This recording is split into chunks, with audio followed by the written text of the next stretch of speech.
యోబు గ్రంథం 23వ అధ్యాయం 10వ వచనం 2వ లైన్ నుంచి. ఆయన నన్ను శోధించిన తర్వాత నేను సువర్ణం వలె కనబడుదును. ఆయన నన్ను శోధించిన తర్వాత నేను సువర్ణం వలె కనబడుదును.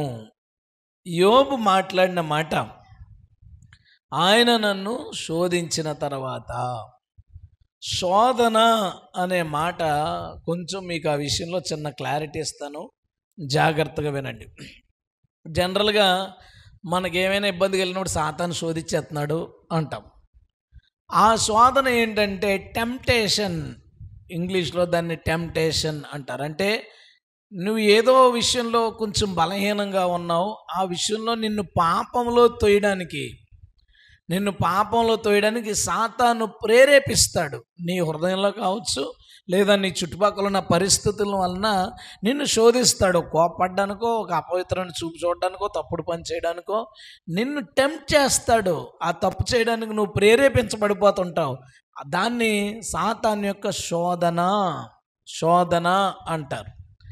దేవుడు శోధించడు. కానీ ఈ శోధన ఏంటి? తెలుగులో ఉన్న పర్యాయ పదాలలో ఉన్న సమస్య ఇది. శోధన అంటే ఒక విషయాన్ని అసలు అందులో ఏముందో చూద్దాం. శోధన, పరిశోధన. ఏంటది? పరిశోధన. దాన్ని శోధన అని కూడా అంటాం. శోధించి తెలుసుకున్నాం, పరిశోధించి తెలుసుకున్నాం. పరీక్ష. దేవుడు చేసేది ఏంటంటే టెస్ట్, పరీక్ష, పరిశోధన. దాన్ని శోధన అని కూడా అనొచ్చు తెలుగులో. సో ఇది శోధనే, అది శోధనే.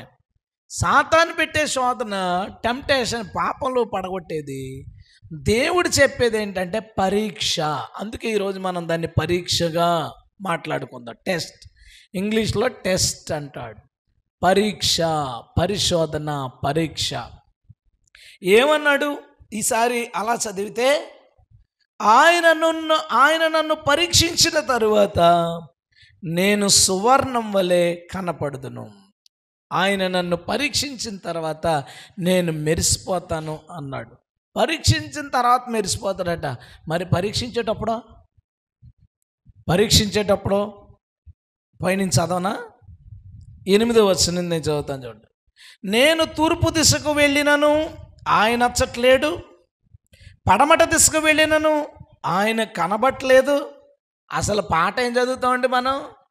ఆకాశానికి ఎక్కిపోయిన, ఆకాశానికి వెళ్తే అక్కడ ఉన్నాం, పాతాళానికి వెళ్తే అక్కడ ఉన్నాం. ఈయనేం పడుతున్నాడు?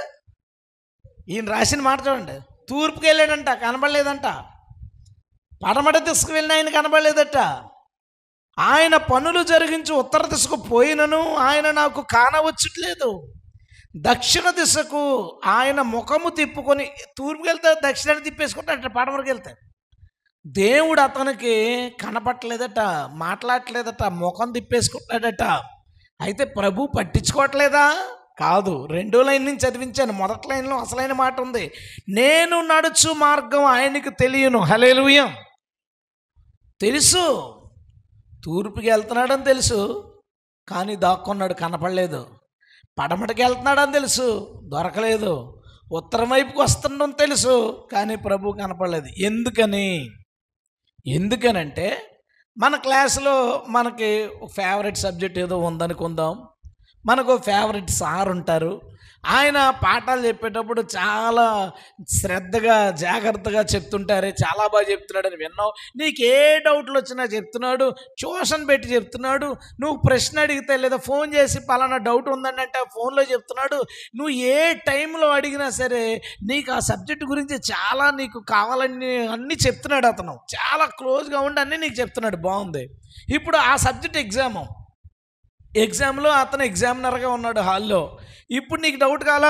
సార్ ఇక్కడ డౌట్ వచ్చింది, ఇది ఏంటని అడిగితే ఏమంటాడు సార్? సైలెంట్. ఏమంటాడు? సైలెన్స్. అది కదండి మేము డిస్కస్ చేసుకుంటున్నాం అంటే. క్లాస్లో సార్ ఏమన్నాడు? ఒకరినొకరు డిస్కస్ చేసుకుంటూ రాసుకుంటారు అన్నాడు. ఎగ్జామ్లో డిస్కస్ చేస్తుంటే సైలెన్స్. అది పరీక్షాకాలం. యోబుకది పరీక్షాకాలం. అందుకే తూర్పు వెళ్ళాడు, సైలెంట్, చెప్పడు సమాధానం. పడమటికి వెళ్ళాడు, సైలెంట్, సమాధానం లేదు. దక్షిణానికి ఉత్తరానికి వెళ్ళిపోతే అంటే సార్ దీని ఆన్సర్ ఏ అండి బి అండి అని అడిగితే ఇలా తిరిగిపోయాడంట. పరీక్షా కాలంలో దేవుడికి మన జీవితానికి సంబంధించిన అన్నీ తెలుసు, కానీ ఆయన మౌనంగా ఉంటాడు. ఎందుకంటే అది నీకు పరీక్షా కాలం. పరీక్ష అయిపోయి పాస్ అయిపోయావు, అప్పుడు అందరికంటే ముందు నిన్ను విష్ చేసేది ఎవరో తెలుసా? ఆసారే. శబాష్ అనేవాడు ఆసారే. మార్కులు సరిగా రాలేదంటే 2 పీకేవాడు కూడా ఆయనే. పరీక్షలు మన జీవితంలోకి వస్తాయి, దేవుడు పంపిస్తాడు.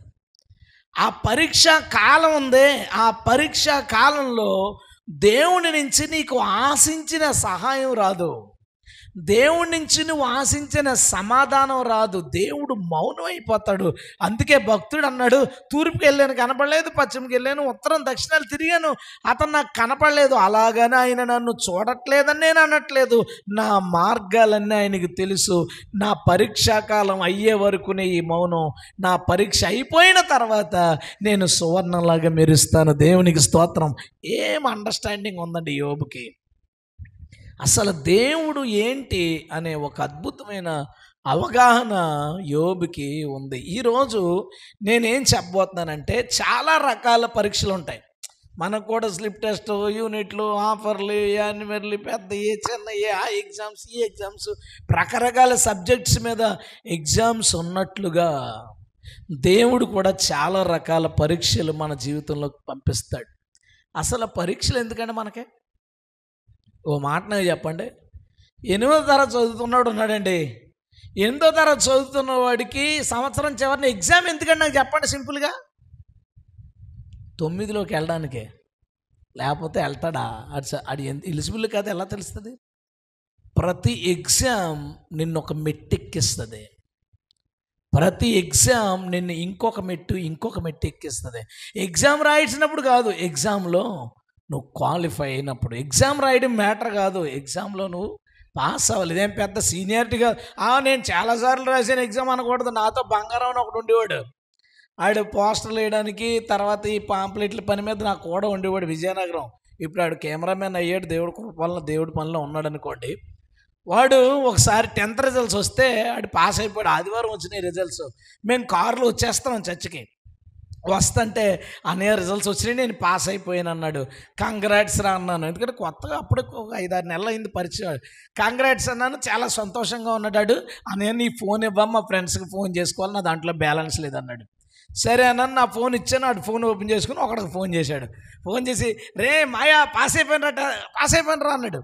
ఆడన్నాడు, ఇంటర్ రిజల్ట్స్ ఎప్పుడు వచ్చినాయి రా అన్నాడు. నాకు సౌండ్ లేదు, ఇంటర్ కాదురా 10th అంటే. ఆడు ఏమన్నాడు తెలుసా? ఇంకా 10thలోనే ఉన్నావా, మళ్ళీ అది పాస్ అయినప్పుడు నాకు ఫోన్ చేస్తున్నా, ఫోన్ ఎట్టే అన్నాడు. ఆవిడ ఇలా ఎవడ నాకు సపోర్ట్గా లేడు. మళ్ళీ ఇంకొకటి ఫోన్ చేశాడు. ఇంకొకటి ఫోన్ చేసి, మామ పాస్ అయిపోయాను రా, నీకు పార్టీ అంటే. ఆడేమన్నాడు తెలుసా? 10th 3 సార్లు రాసిన పాస్ అయిన నీ దగ్గర పార్టీ తీసుకుంటే నా ముఖం మీద ఉమ్మొస్తారా పాతలుగా అన్నాడు. అంటే ఎగ్జామ్ ఎన్నిసార్లు రాసేసాం, ఎప్పుడు పాస్ అయ్యాం అనే దాన్ని బట్టి కూడా దానికి విలువ ఉంటుంది. మనకు ఎగ్జామ్ వచ్చినప్పుడు దాంట్లో వచ్చిన మార్క్స్ని బట్టి దానికి విలువ ఉంటుంది.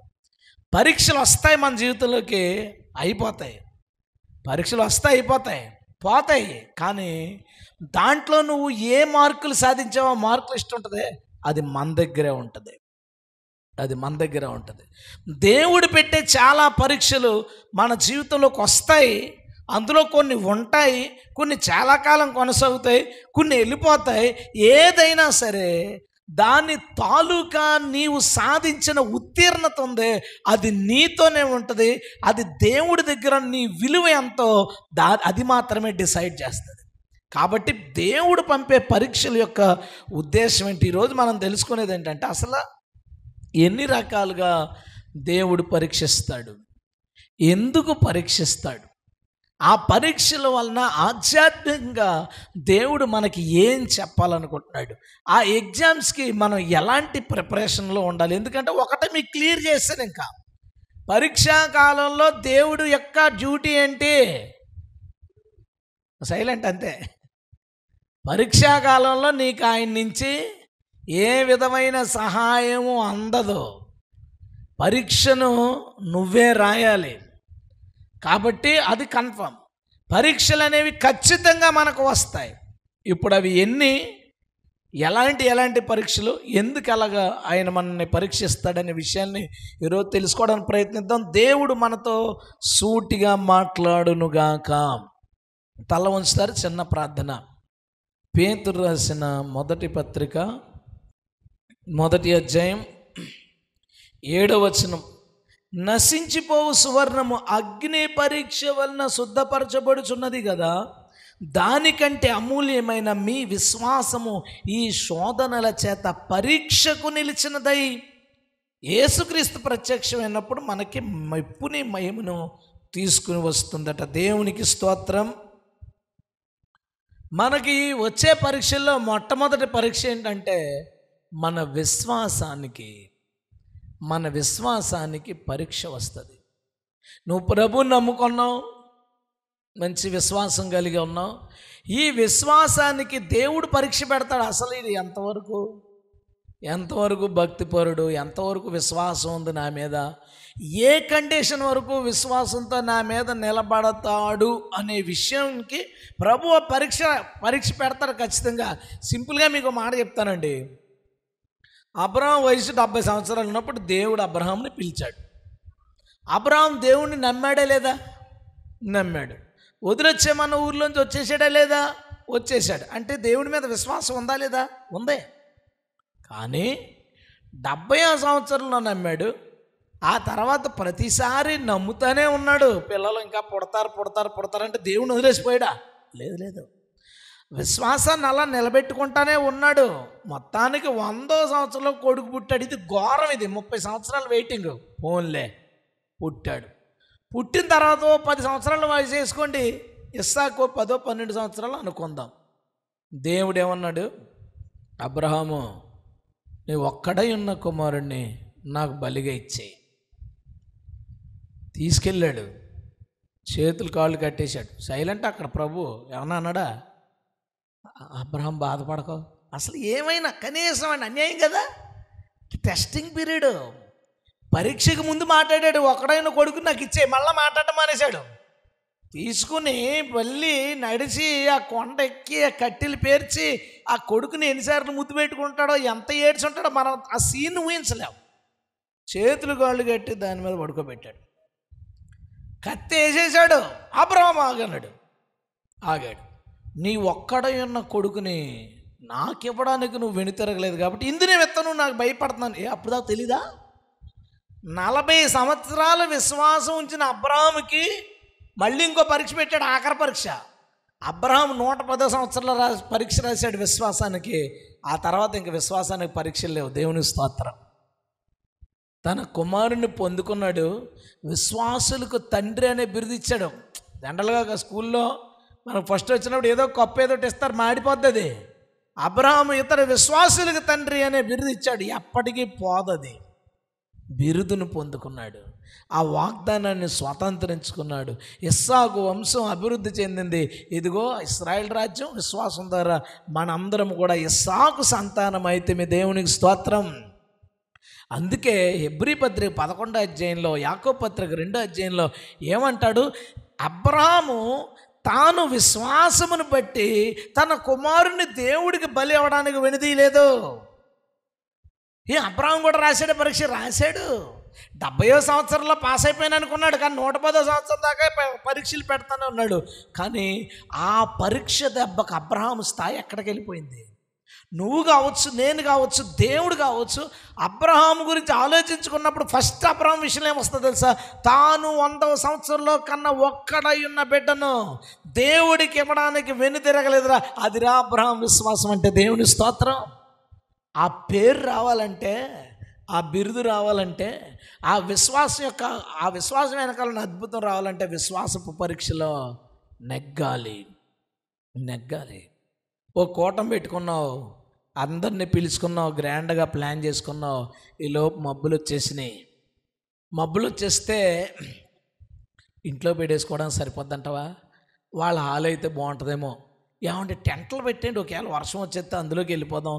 ఇన్ని ఆలోచనల కంటే ముందేం రావాలో తెలుసా? వెళ్ళి మోకరించి ప్రార్థన చేసి మబ్బుల్ని బయటికి పంపేద్దాం. దేవుని స్తోత్రం. నువ్వు అనుకోలేదు, కంగారు పడిపోయావు, గాబరా పడిపోయావు, టెంట్లు అనుకున్నావు, ఇల్లు అనుకున్నావు, కింద అనుకున్నావు, మీద అనుకున్నావు, అక్కడ చేపలేసావు, ఇక్కడ చేపలేసావు, అక్కడ వర్షం వస్తే ఇక్కడ మార్చేద్దాం అంతా సెట్ చేసుకున్నావు. మబ్బులు వెళ్ళిపోయినాయి, మబ్బులు వచ్చినాయి, మబ్బులు వెళ్ళిపోయినాయి. కానీ పరీక్షలో ఓడిపోయావు. నీ మార్క్ లిస్టులో ఫెయిల్ అని ఉంటుంది. పరీక్ష వస్తుంది నీ విశ్వాసానికి, ఆ పరీక్ష మళ్ళీ పోతుంది. ఈలోపు నీ విశ్వాసం ఏంటో బయటకు పడిపోద్ది. దేవుని యొక్క పరీక్ష. అబ్రహాముని ఇప్పుడు ఇస్సాకుతో కలిసి వచ్చాడు బయటికి, మళ్ళీ ఇస్సాకుతో వెళ్ళాడు. ఏమన్నా నష్టం జరిగింది అందులో? ఏమీ జరగలేదు. పరీక్ష వచ్చింది, పరీక్ష వెళ్ళిపోయింది. ఒకవేళ నిజంగా అబ్రహాం కనుక ప్రభు నా కొడుకుని నేను ఇవ్వను అన్నాడు అనుకోండి, దేవుడు ఏమంటాడు? అబ్రహామా, నువ్వు తీసుకొచ్చి పాడి మీద పడుకోబెట్టినా సరే నీ కొడుకుని నేను తీసుకోను. అప్పుడు నీ కొడుకుతోనే ఉంటావు, లేదా ఇప్పుడు నీ కొడుకుతోనే ఉంటావు. ఇప్పటికి తేడా ఏంటంటే, నువ్వు నీ కొడుకుని ఇవ్వడానికి రాకపోతే నువ్వు ఓడిపోతావు, ఇవ్వడానికి వచ్చినప్పుడు నువ్వు గెలుస్తావు. ఎప్పుడు నీ కొడుకు మాత్రం నీతోనే ఉంటాడు. పరీక్ష అంటే అర్థమైందా నీకు? నీ విశ్వాసానికి పరీక్షలు వస్తాయి, అవి నీ దగ్గరికి వస్తాయి, నీ మీదకు వస్తాయి. వాటిలో నువ్వు ఏం చేస్తావు అనేది చూస్తాడంటే, అది నేను ఏమీ చేయదు. నువ్వు గెలుస్తావు, ఓడిపోతావో అక్కడే తేలిపోద్ది. మనలో చాలామంది చాలాసార్లు ఈ పరీక్ష ఓడిపోతారు. దేవుని యొక్క ప్రత్యేకత ఏంటంటే, 10th ఎగ్జామ్ ఒకటి రాసి ఫెయిల్ అయ్యాడంటే, ఒకవేళ కొన్ని కంపార్ట్మెంట్లు ఉన్నాయనుకోండి సప్లిమెంటరీ, 3 నెలలు 2 నెలల తర్వాత ఒకసారి ఉంటుంది. అప్పుడు కూడా ఫెయిల్ అయిపోయాడు అనుకో, మళ్ళీ సంవత్సరం వరకు ఉండదు. కానీ దేవుని ప్రత్యేకత ఏంటో తెలుసా? నువ్వు విశ్వాసం అనే పరీక్షలో నెగ్గేదాకా నీ విశ్వాసానికి పరీక్షలు పెడతానే ఉంటాడు. ఒకవేళ ఆగరం తీసుకొచ్చినప్పుడు కనుక శారా ఆగరొద్దు, దేవుడు మనకు పిల్లల్ని ఇస్తాడు, నో అని రాసాడు అనుకో ఎగ్జామ్, అక్కడ బహుశా ఈ పరీక్ష ఉండకపోనేమో. పరీక్షలు అప్పుడప్పుడు తేడా కొడుతుంది. అందుకని దేవుడు ఒక స్ట్రాంగ్ విన్ నాకు కావాలి అబ్రహాం అన్నాడు, తీసుకో అన్నాడు, అంతే. అందుకే అబ్రహాము దేవుని పక్షంగా విశ్వాసులకు తండ్రి అవుతాడు. హల్లెలూయా. మనందరి జీవితాల్లో విశ్వాసానికి వచ్చే పరీక్షల్ని ఎంతవరకు జయిస్తున్నాం? బాగా తెలిసిన ఆయన, పోనీ మన ఎమ్మెల్యే గారు, డిప్యూటీ మినిస్టర్ కూడానే గబుక్క నీకు ఎప్పుడో ఎదురుపడ్డాడు, ఓయ్ కళ్యాణ్ గారు అదండి ఇదండి అన్న, బాగానే ఉంది. ఆయన ఇప్పుడే గుడికి వెళ్ళి వస్తాను, ఈ ప్రసాదం తీసుకో అంటే నువ్వేం చేస్తావు? ఓయ్ పవన్ కళ్యాణ్ గారు ప్రసాదం ఇస్తే, నేను క్రిస్టియన్ అండి, నేను తినకూడదండి ఎవరంటాం? అలా తీసుకుని నేను తింటానండి, ఇంకా బ్రష్ చేయలేదో ఏదో కట్ చెప్తావు కానీ తీసుకుంటావు. తీసుకోకుండా ఉండగలవా? నీ విశ్వాసానికి కొన్నిసార్లు చాలా పెద్ద పరీక్షలు వస్తాయి. నేను ఇదంట్లేదు, ఏదన్నా కావచ్చు. ఆ పరీక్షలో ఎంతకీ ఆయన ఇచ్చేస్తాడు, నువ్వు తీసేసుకుంటావు. ఈలో పక్కనోడు ఎవడో వచ్చి అతను క్రిస్టియన్ అంటాను కానీ, అయ్యో సారీ అండి ఇచ్చేయండి అని అన్నాడు అనుకో, పరీక్ష వచ్చింది పోయింది. కానీ మార్క్ లిస్ట్లో F వచ్చేసిందిరా బాబు, అది నీకు తెలియట్లేదు. పరీక్ష నిన్ను ఏమీ చేయదు, పరీక్ష నిన్ను టెస్ట్ చేస్తుంది. ఇప్పుడు లాజరు ఇందాక సాక్ష్యం చెప్పాడు, కడుపులో ప్రాబ్లం ఉంది, ఆపరేషన్ చేసి తీశారు, ఓకే. కడుపులో ప్రాబ్లం ఉందని చెప్పింది టెస్ట్, ప్రాబ్లం తీసింది ఆపరేషన్ టెస్ట్ కాదు. టెస్ట్ ఎప్పుడు ఏమీ చేయదు, నువ్వేంటో చెక్ చేస్తుంది, అది ఏమీ చేయదు. మనం ఆ చెక్కింగ్ దగ్గరే పడిపోతాం. ఇంకా ఆ చెక్కింగ్ దగ్గర పరీక్ష రాగానే విశ్వాసం విషయంలో పడిపోతాం. సడన్గా అర్ధరాత్రి పిల్లోడికి ఏదో జరిగింది, అయిపోయింది, ఇంక విశ్వాసం పోయింది. అప్పుడు దాకా నమ్మాం, అప్పుడు దాకా లేదు దేవుడు నాకు చేస్తాడన్నావు, కానీ ఆ విశ్వాసం ఉంది, కానీ అనారోగ్యం తగ్గలేదు. 6 నెలలు అయిపోయింది, 8 నెలలు అయిపోయింది, అంతకంతకు పెరిగిపోతుంది. నువ్వు అనుకుంటా, ఏంటి దేవుడు చూడలేదా, దేవుడు వింటలేదా, అసలు దేవుడు చేస్తాడా, దేవుడు అనేది నిజమేనంటావా, ఇదంతా కల్పితమంటావా, ఇన్ని రకాల క్వశ్చన్లు వస్తాయి. దేవుడు సైలెంట్గా ఉండడానికి కారణం అది టెస్టింగ్ పీరియడ్. ఆ టెస్ట్ పెట్టడానికి ముందు సిలబస్ చెప్పేశాడు, వాక్యాలు నువ్వు చదివేవు, పాటలు, అద్భుతాలు, నీ కళ్ళ ముందు సూచక్రియలు, కొంతమంది సాక్ష్యాలు, ఇవన్నీ ఎందుకో తెలుసా? ఎగ్జామ్ రాయడానికి నీకు సిలబస్ దేవుడు చెప్పేశాడు. ఇప్పుడు నీ జీవితంలోకి ఆ పరీక్ష పంపించాడు. ఆ పరీక్షలో నువ్వు ఏమంటావు దేవుణ్ణి? నీ విశ్వాసం ఎంతవరకు కాపాడుకుంటావు? నీ విశ్వాసంలో నువ్వు నిలబడతావా? ప్రతి పరీక్ష ఉత్తీర్ణుడయ్యే ప్రతిసారి విశ్వాసంలో ఒక మెట్టెక్కుతావు నువ్వు. దేవునికి స్తోత్రం. ఎలుగుబంటి వచ్చింది, చంపేశాడు, మెట్టెక్కాడు. సింహం వచ్చింది, చంపేసి ఇంకో మెట్టెక్కాడు. గొలియాత్ వచ్చాడు, చంపేసి ఇంకో మెట్టెక్కాడు. సైనికులు ఎదురయ్యారు, శత్రు సైనికులు, యుద్ధం చేశాడు, ఇంకో మెట్టెక్కేశాడు. ఒక్కసారి పొలంలో ఒక్కడే ఉన్నాడు, 30 పైచిలకు మంది దాడి చేశారు. ఈ ఒక్కడు వాళ్ళందరినీ గెలిచి ఇంకో మెట్టెక్కాడు. ఆ తర్వాత సైన్యాధిపతి అయితే ఇంకో మెట్టెక్కాడు. తర్వాత రాజు కల్లుడే ఇంకో మెట్టెక్కాడు. ఆ తర్వాత ఇశ్రాయేల్ రాజ్యాన్ని యూదులకి రాజు అయ్యాడు, ఇంకో మెట్టెక్కాడు. ఆ తర్వాత ఇశ్రాయేల్ సమాజం అంతటికి రాజు అయిపోయి ఇంకా ఆ చివరి మెట్టుకి ఎక్కేశాడు. దేవునికి స్తోత్రం. విశ్వాసం. విశ్వాసం. నీ విశ్వాసానికి పరీక్షలు ఎదురైనప్పుడు ఆ పరీక్షలో నువ్వు ఎంతవరకు నిలబడుతున్నావు. నువ్వు క్లాసులో బెస్ట్ స్టూడెంట్ ఎవరండి అని అడిగినప్పుడు టీచర్ దేన్ని ఆధారంగా చెప్తుంది? వీడు స్కూల్ మానకుండా వస్తాడండి, కాదు. వీడు అస్సలు స్కూల్లో మాట్లాడండి, కాదు. వీడు అల్లరి చేయడండి, కాదు. వీడు పుస్తకాలు చాలా శుభ్రంగా ఉంచుతాడండి, ఆటిని బట్టి కాదు. ఎవడు మార్కులు కరెక్ట్గా బాగా సంపాదించుకుంటాడు, ఎస్ ఈజ్ గుడ్ స్టూడెంట్. నేను నెంబర్ 1 అల్లరే, మా బ్యాచ్లో నేను అల్లరి ఎక్కువ. కానీ స్టూడెంట్స్ ఎవరన్నా టీచర్లు వచ్చినప్పుడు మీ క్లాస్లో నెంబర్ 1 స్టూడెంట్ ఎవరు? ఈడండి, అసలు ఒకసారి చెప్తే చాలు, వీడికి అసలు ఒకసారి చెప్తాడు, పట్టేసుకుంటాడు. అల్లరి ఇవన్నీ మామూలు టైంలోనే పనిచేస్తాయి. కానీ మన క్రెడిట్, మనకి ఆ వాల్యూ, ఆ విలువ ఎప్పుడు వస్తుందో తెలుసా? మార్కులు. నీ మార్క్స్ ఏంటి? విశ్వాస విషయంలో నీకు వచ్చిన పరీక్షలు ఏంటి? చాలా వాగ్దానాలు ఉంటాయండి మనకి. మన పాప పెళ్లి చేసినట్టు దర్శనం ఉంటుంది మనకి. ఈలోపు ఎందుకో నీరసం వచ్చింది, మంచమే పడుకుని, ఏమండి నేను చచ్చిపోతానేమో, పిల్లని అరే ఎందుకు వచ్చిందే డౌటు? నీ విశ్వాసానికి పరీక్ష రాయి.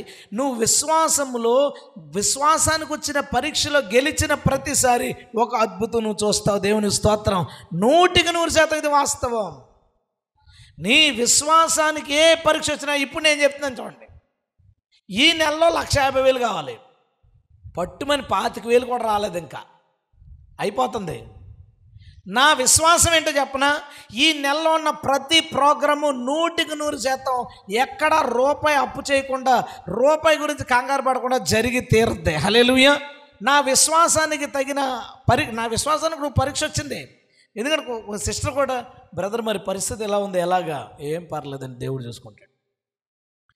నా విశ్వాసాన్ని పరీక్ష వచ్చింది. నేను ఎగ్జామ్ రాస్తున్నాను, నేను మొన్న రాశాను, ప్రభువా దేని గురించి చింతలేదు, అన్నీ నువ్వు చూసుకుంటావు. దేవుని స్తోత్రం. ఆ పరీక్షకు తగిన ఫలితం, గొప్ప విజయాలు దేవుడు మనకిచ్చి తీరుతాడు. హల్లెలూయా.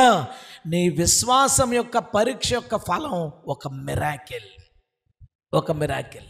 నీ లైఫ్లో ఏదో ఒక అనారోగ్యం, ఏదో బలహీనత, ఏదో భయం, లేదా పెద్ద అప్పు ఏదో ఉంది. నీ విశ్వాసం దగ్గర ఇవన్నీ దిగదొడుపు. దేవుని స్తోత్రం. ఎంతసేపు చెట్టు ఎగిరి అక్కడ పడాలంటే పడద్దన్నాడు విశ్వాసంతో. నువ్వు ఏం చెప్తే అది జరుగుద్ది. నమ్ముట నీ వలనైతే నమ్మువానికి కొన్ని సాధ్యం అని రాశాడా? సమస్తం అంటే అర్థం ఏంటండి? అప్పులు రావండి అందులోకి అంటాడు ఎవడైనా, నోరుమోయ్ అంటాం మనం.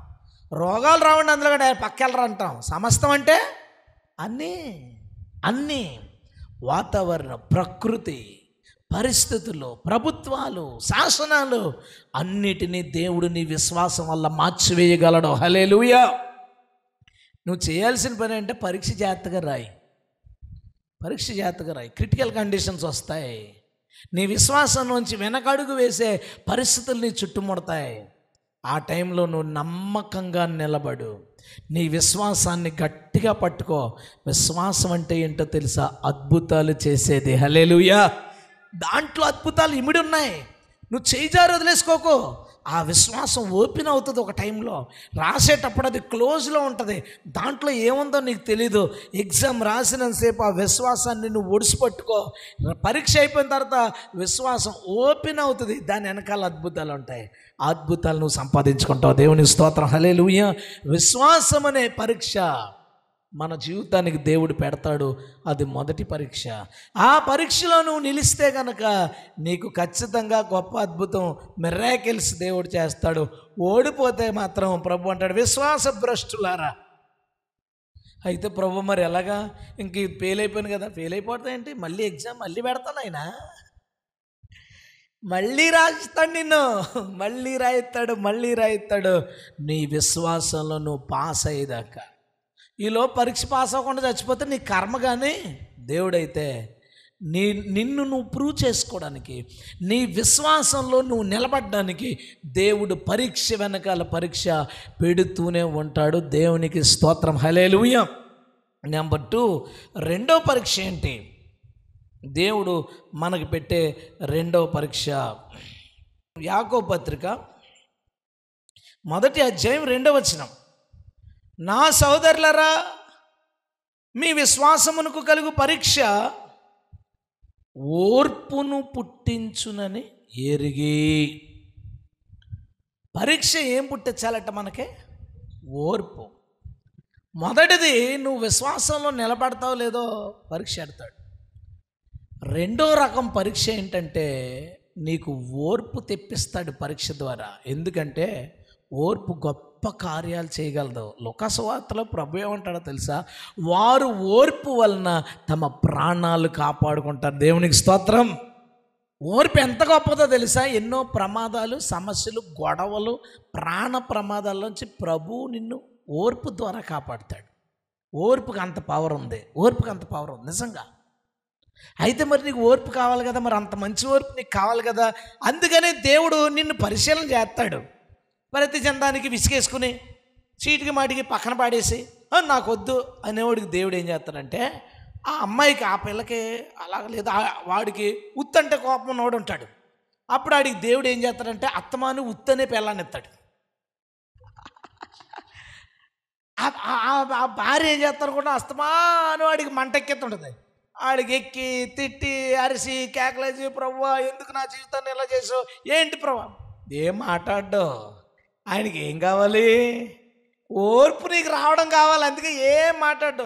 ఈడు పడి పడి ఆ వాక్యం వినో ఈ వాక్యం వినో చివరికి కొంతసేపు భరిద్దాంరా అని నెమ్మదిగా భరించడం స్టార్ట్ అవుతుంది. లేదంటే కొత్తలో లాగిపెట్టి కొడతాడు, తిడతాడు, అరుస్తాడు, బట్టలు సర్దుకుని వెళ్ళిపోద్ది, మళ్ళీ తెచ్చుకుంటాడు, వంట మానేద్ది, బిర్యానీ తెచ్చుకుంటాడు. ఎన్ని రోజులు తెచ్చుకుంటాడు? 4 రోజులు తెచ్చుకుంటాడు. 5వ రోజు కుదరదు కదా. అలాగో 2 సంవత్సరాలకు 3 సంవత్సరాలకు బాగా బుద్ధి లేనివాడు అయితే చెప్తున్నాను, 4 ఏళ్ళకి వీడికి అర్థమవుద్ది.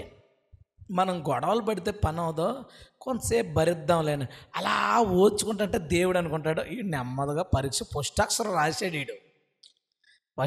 రాశాడు. అప్పుడు దాకా ఏమంటాడో తెలుసా? వచ్చి అన్నయ్య ప్రార్థన చేసుకుంటున్నాను, బైబిల్ చదువుతున్నాను, దశంభాగం కరెక్ట్గా ఎత్తున్నాను, ఎవరితో నేను గొడవ పట్టలేదు, కానీ నాకు ఎందుకు ఇలా జరిగింది? ఒరే ఎగ్జామ్ క్వశ్చన్ ఏంటి? ఓర్పు తెచ్చుకో. ఆన్సర్ ఏమి రాస్తున్నాను? ప్రార్థన చేస్తున్నాను, బైబిల్ చదువుతానని రాస్తున్నావు ఏంట్రా బాబు, పాస్ అవ్వవు నువ్వు. అసలు పరీక్ష ఎందుకు వచ్చిందంటే నీకు ఓర్పు పుట్టించడానికి. అది వచ్చేదాకా పరీక్ష మళ్ళీ రాసుకోవడమే. నువ్వు రాసుకోవడమే. ఇంట్లో బాగానే ఉన్నాడు వీడు, బయట ఎవడన్నా అటుపక్కన బయటోడు ఉత్తంటే వస్తుంది ఒక్కొక్కడు కోపం. అందుకని దేవుడు ఏం చేస్తాడంటే, మీ ఇంటి దగ్గర నువ్వు ఒక అద్దెంట్లో ఉంటావు అనుకో, మీ ఓనర్ పైన ఎవరో ఉన్నారనుకో, వాళ్ళని ఖాళీ చేయించేసి దేవుడు బాగా మంట అన్నమాట మీ ఓనర్కి ఆయన తెచ్చి నెత్తి మీద పెడతాడు. పెట్టిన తర్వాత చీటికి మాటికి వాళ్ళు ఎందుకు సౌండ్ చేస్తున్నారు, ఏంటి మీరు ఇంకా పడుకోలేదా, మీ పిల్లవాడు ఎందుకు కేకలు ఎత్తున్నాడు, ఈ మాటలన్నీ అంటే ఆయన ఖాళీ చేసామట. ఓనర్ గారు మీరు నచ్చలేదు ఖాళీ చేసి అనగలమా? నోరు మూసుకొని బయట అనుకూలమైన ఇల్లు దొరక్క ఎతుకుదామంటే దొరకనెత్తాడా? పరీక్షాకాలం కదా, దొరకనివ్వడు, సెట్ అవ్వదు. అలా కొన్ని రోజులకి అప్పుడు దాకా అంటాడు నేను మాట పడను, నేను ఊరుకోను. ప్రభు ఏంటంటే వీడు మాట పడేదాకా పరీక్ష పెట్టండి అని దేవదూతలకు అప్పగించేస్తాడండి. వాళ్ళతో మాటపడి వీళ్ళతో మాటపడి వీళ్ళని అలాగే నెమ్మదిగా మాట పడటం అలవాటు అయిపోద్ది. అప్పుడు దేవుడు ఈ పరీక్షలో పాస్ అయిపోయాడని ఒకేసారి పరిస్థితులు మార్చేస్తాడు. దేవునికి స్తోత్రం. అప్పుడు దాకా మాత్రం రాసుకో. ఇంకో మాట చెప్తాను, భార్యాభర్తలు ఇద్దరు ఒకలాంటి వాళ్ళే తగిలేరు అనుకోండి, ఇద్దరు అలా తిట్టుకుంటా ఉన్నారనుకోండి, ఓర్పు రావడానికి దేవుడు ఏం చేస్తాడంటే బాగా ఆలోచించి నెంబర్ 1 వజ్రం లాంటి కొడుకునిస్తాడండి. నెంబర్ 1 వజ్రం ఆడు. ఇంకా ఆడు అమ్మని ఏపుకుని తిని నాన్నని ఏపుకుని తిని వీళ్ళిద్దరిని ఏపుకుని తింటా వీళ్ళిద్దరూ తన్నుకోవడం మానేసి వీడితో పాటలు పడి ఏంటి పరిస్థితి, అయ్యబాబు నాకు ఓపిక లేదండి, అయ్యబాబు నిద్ర పట్టనివ్వట్లేదు, మొత్తానికి మైండ్ డైవర్ట్ అయిపోయి వీడిని భరించడంతో కొన్ని రోజులకి భరించి వీళ్ళిద్దరూ తన్నుకోవడం మానేస్తారు వీళ్ళు. అప్పుడు దేవుడు వీడికి మళ్ళీ మంచి బుద్ధి ఇస్తాడు. అప్పుడు దాకా ఎవడో వీళ్ళు తన్నుకుంటా పిల్లోడు వల్ల కూడా ఓర్పు నేర్చుకోవట్లేదంటే నువ్వు పరీక్ష రాస్తానే ఉండాలి. నా మాట అర్థమైందా? దేవుడు నీకు ఓర్పు తేవాలని అనుకుంటే సరైన అల్లుడో, సరైన కోళ్ళో, సరైన మనవడో, మనవరాలో, పిల్లలో, ఇంటి పక్కనోడో, ఇంటి ముందోళ్ళో ఎవరో ఒకరు నిన్ను హింసించి ఇబ్బంది పెట్టే వాళ్ళని దేవుడు నీ పక్కకి పంపిస్తాడు. వాళ్ళు చీటికి మాటికి సూటిపోటి మాటలతో అక్కడ పొడిచి ఇక్కడ పొడుతులకి నువ్వు తట్టుకోకుండా కైలాడినంతకాలం నేను ఇంకా మొదలట్లేదు ఎగ్జామ్. నెమ్మదిగా సైలెంట్ అవుతుంటా చూసావా, అలా సైలెంట్ అయిపోయినప్పుడు అన్నీ తీసేస్తాడు. ఆఫీస్లో నీ పక్కన పనిచేసేవాళ్ళు, కూలి పనిలో నీ పక్కన ఉండేవాళ్ళు, వీళ్ళందరూ నీకు చాలా ఇబ్బందులు పెడుతున్నారంటే దేవుడు నీకు ఓర్పు నేర్పాలనుకుంటున్నాడు. ఎందుకంటే బైబిల్ ఎలా ఉంటుంది, వారు ఓర్పు వలన వాగ్దానాలను స్వతంత్రించుకున్నారు. దేవునికి స్తోత్రం చెబుతా గట్టిగా. దేవుడు నువ్వు ఓర్చుకోవడం వల్ల ఆయన చేసిన వాగ్దానాలు, విశ్వాసం వల్ల అద్భుతాలు జరిగిపోతాయి. ఓర్పు వలన ఆల్రెడీ మనకి కార్డులను ఎలాగనో దర్శనాలు, ప్రవచనాల ద్వారా వాగ్దానాలు ఇచ్చాడే. ఆ వాగ్దానాలు నీ జీవితంలో ఎప్పుడు జరుగుతాయో తెలుసా? ఓర్పు వలన జరుగుతాయి. ఇదిగో నీకు సంతోషకరమైన జీవితాన్ని ఇస్తాను అన్నాడు దేవుడు. నువ్వు అనుకున్నా అయితే చాలా మంచి భార్య వచ్చేద్దని కాదు. ఉత్తినే నువ్వు అనుకోక అలాగా అస్సలు భ్రమపడక. వచ్చింది నిన్ను సెట్ చేస్తుంది. ఆమె వచ్చి నిన్ను పాటలు పెట్టి నిన్ను సెట్ చేస్తుంది. నువ్వు సెట్ అయిపోతావు చూసావా ఓర్చుకున్నప్పుడు. అప్పుడు ఆ సంతోషకరమైన జీవితం. గొడవలు పడినంతకాలం చెప్తాను కదా, వాగ్దానం అలాగా ఉంటుంది. అద్దాల బీరువాలో ఉంటుంది, అది నువ్వు తీసుకోవడానికి ఉండదు. నువ్వు ఏ రోజు ఆ ఓర్పు తెచ్చుకున్నావో ఓర్పు వలన వాగ్దానములు స్వతంత్రించుకుందాం. హల్లెలూయా. ఓర్పు వలన తమ ప్రాణాలను కాపాడుకుంటారని ఉంది. వచ్చాడండి, ఎక్కడ ఉన్నాం మనం? బైబిల్ చేతిలో పెట్టుకున్నావు, 10 మంది హిందువులు మోకొచ్చారు, బతోన్మాదులు అనుకుందాం. వాళ్ళు రే నువ్వేంట్రా మా ఏరియాకి వచ్చాడు అన్న, సారీ అన్నావు అనుకో, సర్లే పో ఇంకెప్పుడు కనపడకంటాడు. వీడు వచ్చు కదా, నువ్వెవడరా, ఇది నీదా, ఈ ఊరి నీదా, నీకెవడు రాశాడు రా అని అడుగు. అప్పుడు నువ్వు ఏ హాస్పిటల్లో ఉన్నావు మీ చుట్టాలకు అనుకోవాలి, ఇది ఎక్కడ పడేరిందని. ఓర్పు వలన నీ ప్రాణాలు కాపాడుకుంటావు. ఓర్పు వలన ప్రమాదాల నుంచి తప్పించుకుంటావు. ఓర్పు వలన వాగ్దానాలు స్వతంత్రించుకుంటావు. కాబట్టి ఓర్చుకో. ఎవడు వాక్యం విని ఓహో క్రైస్తవులకు ఓర్పు ఉండాలని వాక్యం ద్వారా నేర్చుకుంటాడు, ఆడికి పరీక్ష లేదు. నేను చెప్తాను కదా, ఆడికి పరీక్ష లేదు.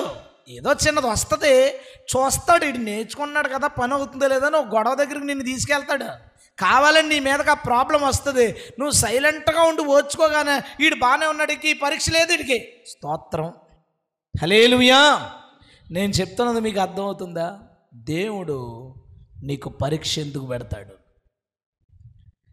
నీ విశ్వాసానికి పరీక్ష ఎందుకు పెడతాడంటే ఒక అద్భుతం కోసం. నువ్వు గెలిస్తే ఒక అద్భుతం.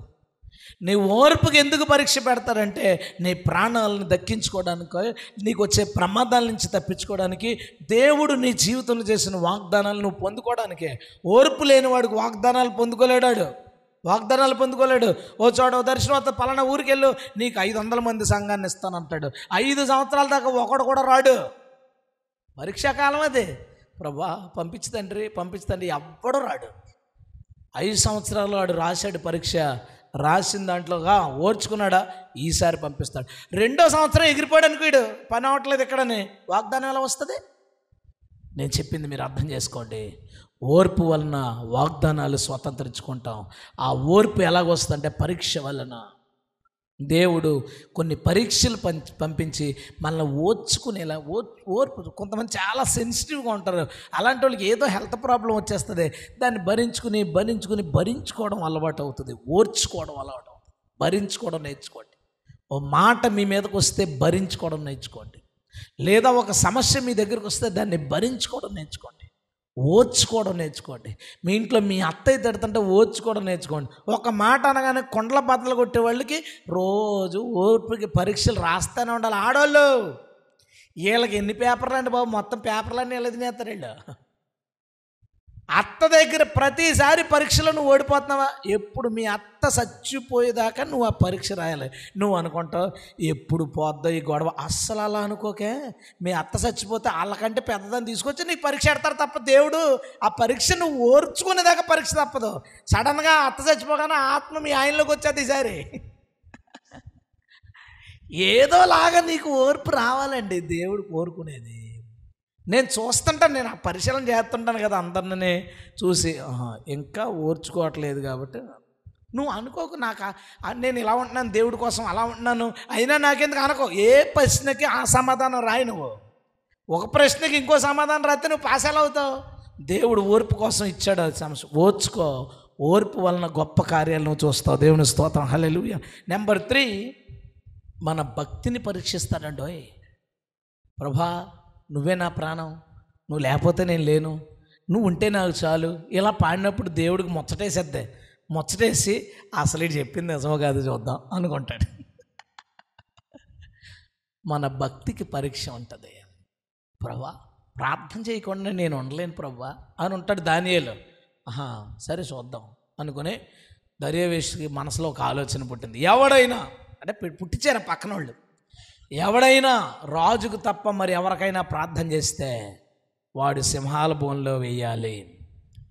దానియేలు భక్తికి సమస్య వచ్చింది. వీళ్ళు షడ్రక్ మేషక్ అబేద్నెగో, హనన్యా మిషాయేలు అజర్యాలు, వీళ్ళు ఎలాంటి మొండి వాళ్ళు అంటే నాన్ వెజ్ తెచ్చి పెడతంటే ఇది బలిచ్చిన మాంసం కాబట్టి నాకు వద్దని, మాకు వెజ్ ఇవ్వండి, మేము వెజిటేరియన్స్ కాదు, మేము నాన్ వెజిటేరియన్సే, కానీ మాకు కొంచెం వెజ్ మీల్స్ పెట్టండి, ఎందుకంటే ఇవి మాకు వద్దు. ఏంటి మాంసం దగ్గర కూడా లోబడినోడు విగ్రహం దగ్గర లోబడతాడా? లోబడ్డా. అక్కడ తెలిసిపోద్ది మనకి. విగ్రహార్పితం దగ్గరే లోబడినోడు విగ్రహం దగ్గర ఎక్కడ లోబడతాడు? లోబడ్డు. అందుకనే దేవుడు విగ్రహార్పితం దగ్గర బాగానే నిలబడ్డారు, విగ్రహం దగ్గర నిలబడతారంట మోకరిస్తారని ఓ పరీక్ష పెట్టాడు. పరీక్ష పెడితే అగ్నిగుండంలో తోస్తాం, తోసుకో అన్నారు. సింహాల బోన్లో తోసుకో అన్నాడు దానియేలు. ఏమైంది తెలుసా? నీ భక్తికి పరీక్ష వచ్చిన ప్రతిసారి ఆ పరీక్షలో నెగ్గితే కొంతమంది ప్రభు వైపు తిరుగుతారు. దేవునికి స్తోత్రం. దానియేలు తన భక్తి దగ్గర వెనుతిరగలేదు, దర్యావేషు మారిపోయాడు. హనన్యా మిషాయేలు అజర్యాలు వాళ్ళ భక్తి దగ్గర వాళ్ళు పక్కకు తిరగలేదు, రాజు మారిపోయాడు. ఈరోజు కాకపోతే రేపైనా నువ్వు భక్తిలో వెనుతిరగకుండా నీ భక్తి వలన కొందరు మారుతారు. ఇప్పుడు చాలామంది పురుషులు ఏం చెప్తారు తెలుసా? నేను చాలా ఇష్టం వచ్చినట్టు తిరిగి ఉండండి, ఎలా పడితే అలా ఉండివ్వండి. మా ఆవిడ ఆదివారం మానకుండా చర్చికి వెళ్ళిపోయేది, తిట్టినా వెళ్ళిపోయేది, కొట్టినా వెళ్ళిపోయేది, ప్రార్థన చేస్తుంటే తన్నివ్వండి. ఒకరోజు దేవుడు నాతో మాట్లాడాడు. లేదా ఈ సాక్ష్యాలు? ఆవిడ చర్చికి వెళ్ళొద్దు అనగానే పతియే ప్రత్యక్ష దైవం వెళ్ళను అందనుకో, ఏం మాట్లాడేస్తున్నా. భక్తికి ఎదురైన పరీక్ష ఒక వ్యక్తి ఎదుర్కొన్నప్పుడు దాని వెనకాల కొందరి మార్పు దాగి ఉంటుంది. ఒక పురుషుడు తన భార్య ఎంతో ఇబ్బందులు పెట్టినాయి, కానీ భక్తి వదలకుండా, యథార్థత వదలకుండా ఉన్నప్పుడు కొన్ని రోజులకి ఆమెలో మార్పు కలుగుతుంది. మా ఆవిడ చిన్నది అనుకుంటున్నారా? అంటే పెద్దదే అనుకోండి, అది వేరే విషయం, నేను దాని గురించి చెప్పట్లేదు.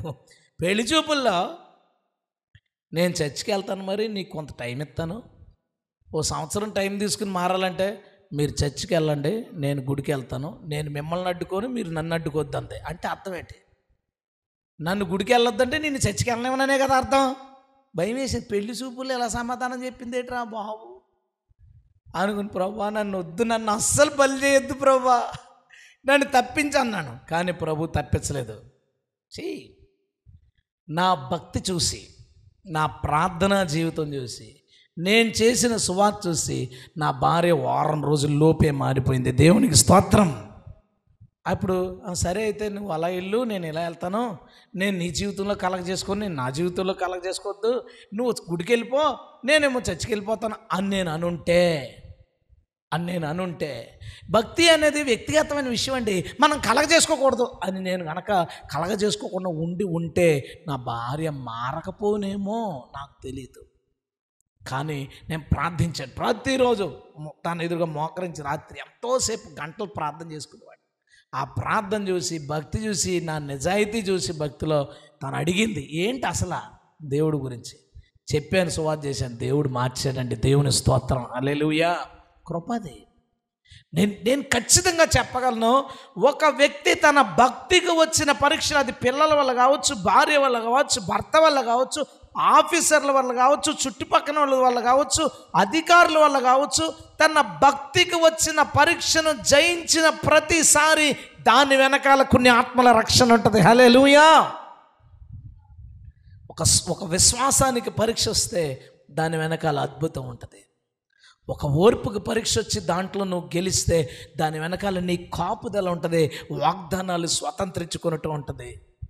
అదే నీ భక్తికి పరీక్ష వచ్చిందనుకో, ఆ భక్తికి వచ్చిన పరీక్షలో నువ్వు నిలబడితే ఖచ్చితంగా ఎదుటోళ్ళ మార్పు ఉంటుందండి. ఉంటుందే.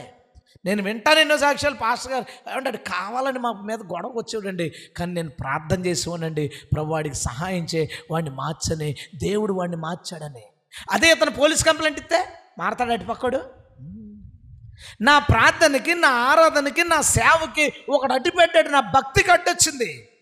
దాన్ని నేను, ఆ పరీక్షను నేను భరించగలిగితే, ఆ పరీక్షను నేను పర్ఫెక్ట్గా రాసి నా భక్తిని యథాతథంగా నేను కొనసాగించగలిగితే ఎట్టి పరిస్థితుల్లో దాని వెనకాల కొన్ని ఆత్మల రక్షణ దాగి ఉంటుందనే విషయం మీరు అందరూ గుర్తుపెట్టుకోండి. నీ భక్తికి పరీక్ష వస్తుంది, ఖచ్చితంగా వస్తుంది. ఒక సింపుల్ ఎగ్జాంపుల్ చెప్తాను. లాస్ట్ వారం మనం ఏమనుకున్నామంటే, ఈ వారంలో ఒక్క పూటైనా కనీసం కొన్ని గంటలు రాత్రైనా దేవునితో గడపాలని అనుకుని, సగం మంది అయినా అనుకుని ఇక్కడి నుంచి వెళ్ళాం. వెళ్ళిన తర్వాత ఏ రోజుకి ఆ రోజు ఏదో ఒక ప్రాబ్లం, ఏ రోజుకి ఆ రోజు. కానీ ఒకరోజు ఏ ప్రాబ్లం రాలేదు. 10 అయిపోయింది రాత్రి, 10 గంటలకి స్టార్ట్ చేద్దాం, 3-5 దాకా ప్రార్థన చేద్దాం అని పడుకుని 3 గంటలు లేచావు. ఏముంది, ఇదేంటి 3 అయిపోయిందా, ప్రభా నన్ను క్షమించదంటే అని మళ్ళీ మోకరించి మళ్ళీ నిద్రపోయావు. నీ భక్తికి పరీక్ష వచ్చింది, ఓడిపోయావు. ఎవరు పట్టుబట్టి గడిపారు ప్రభు దగ్గర?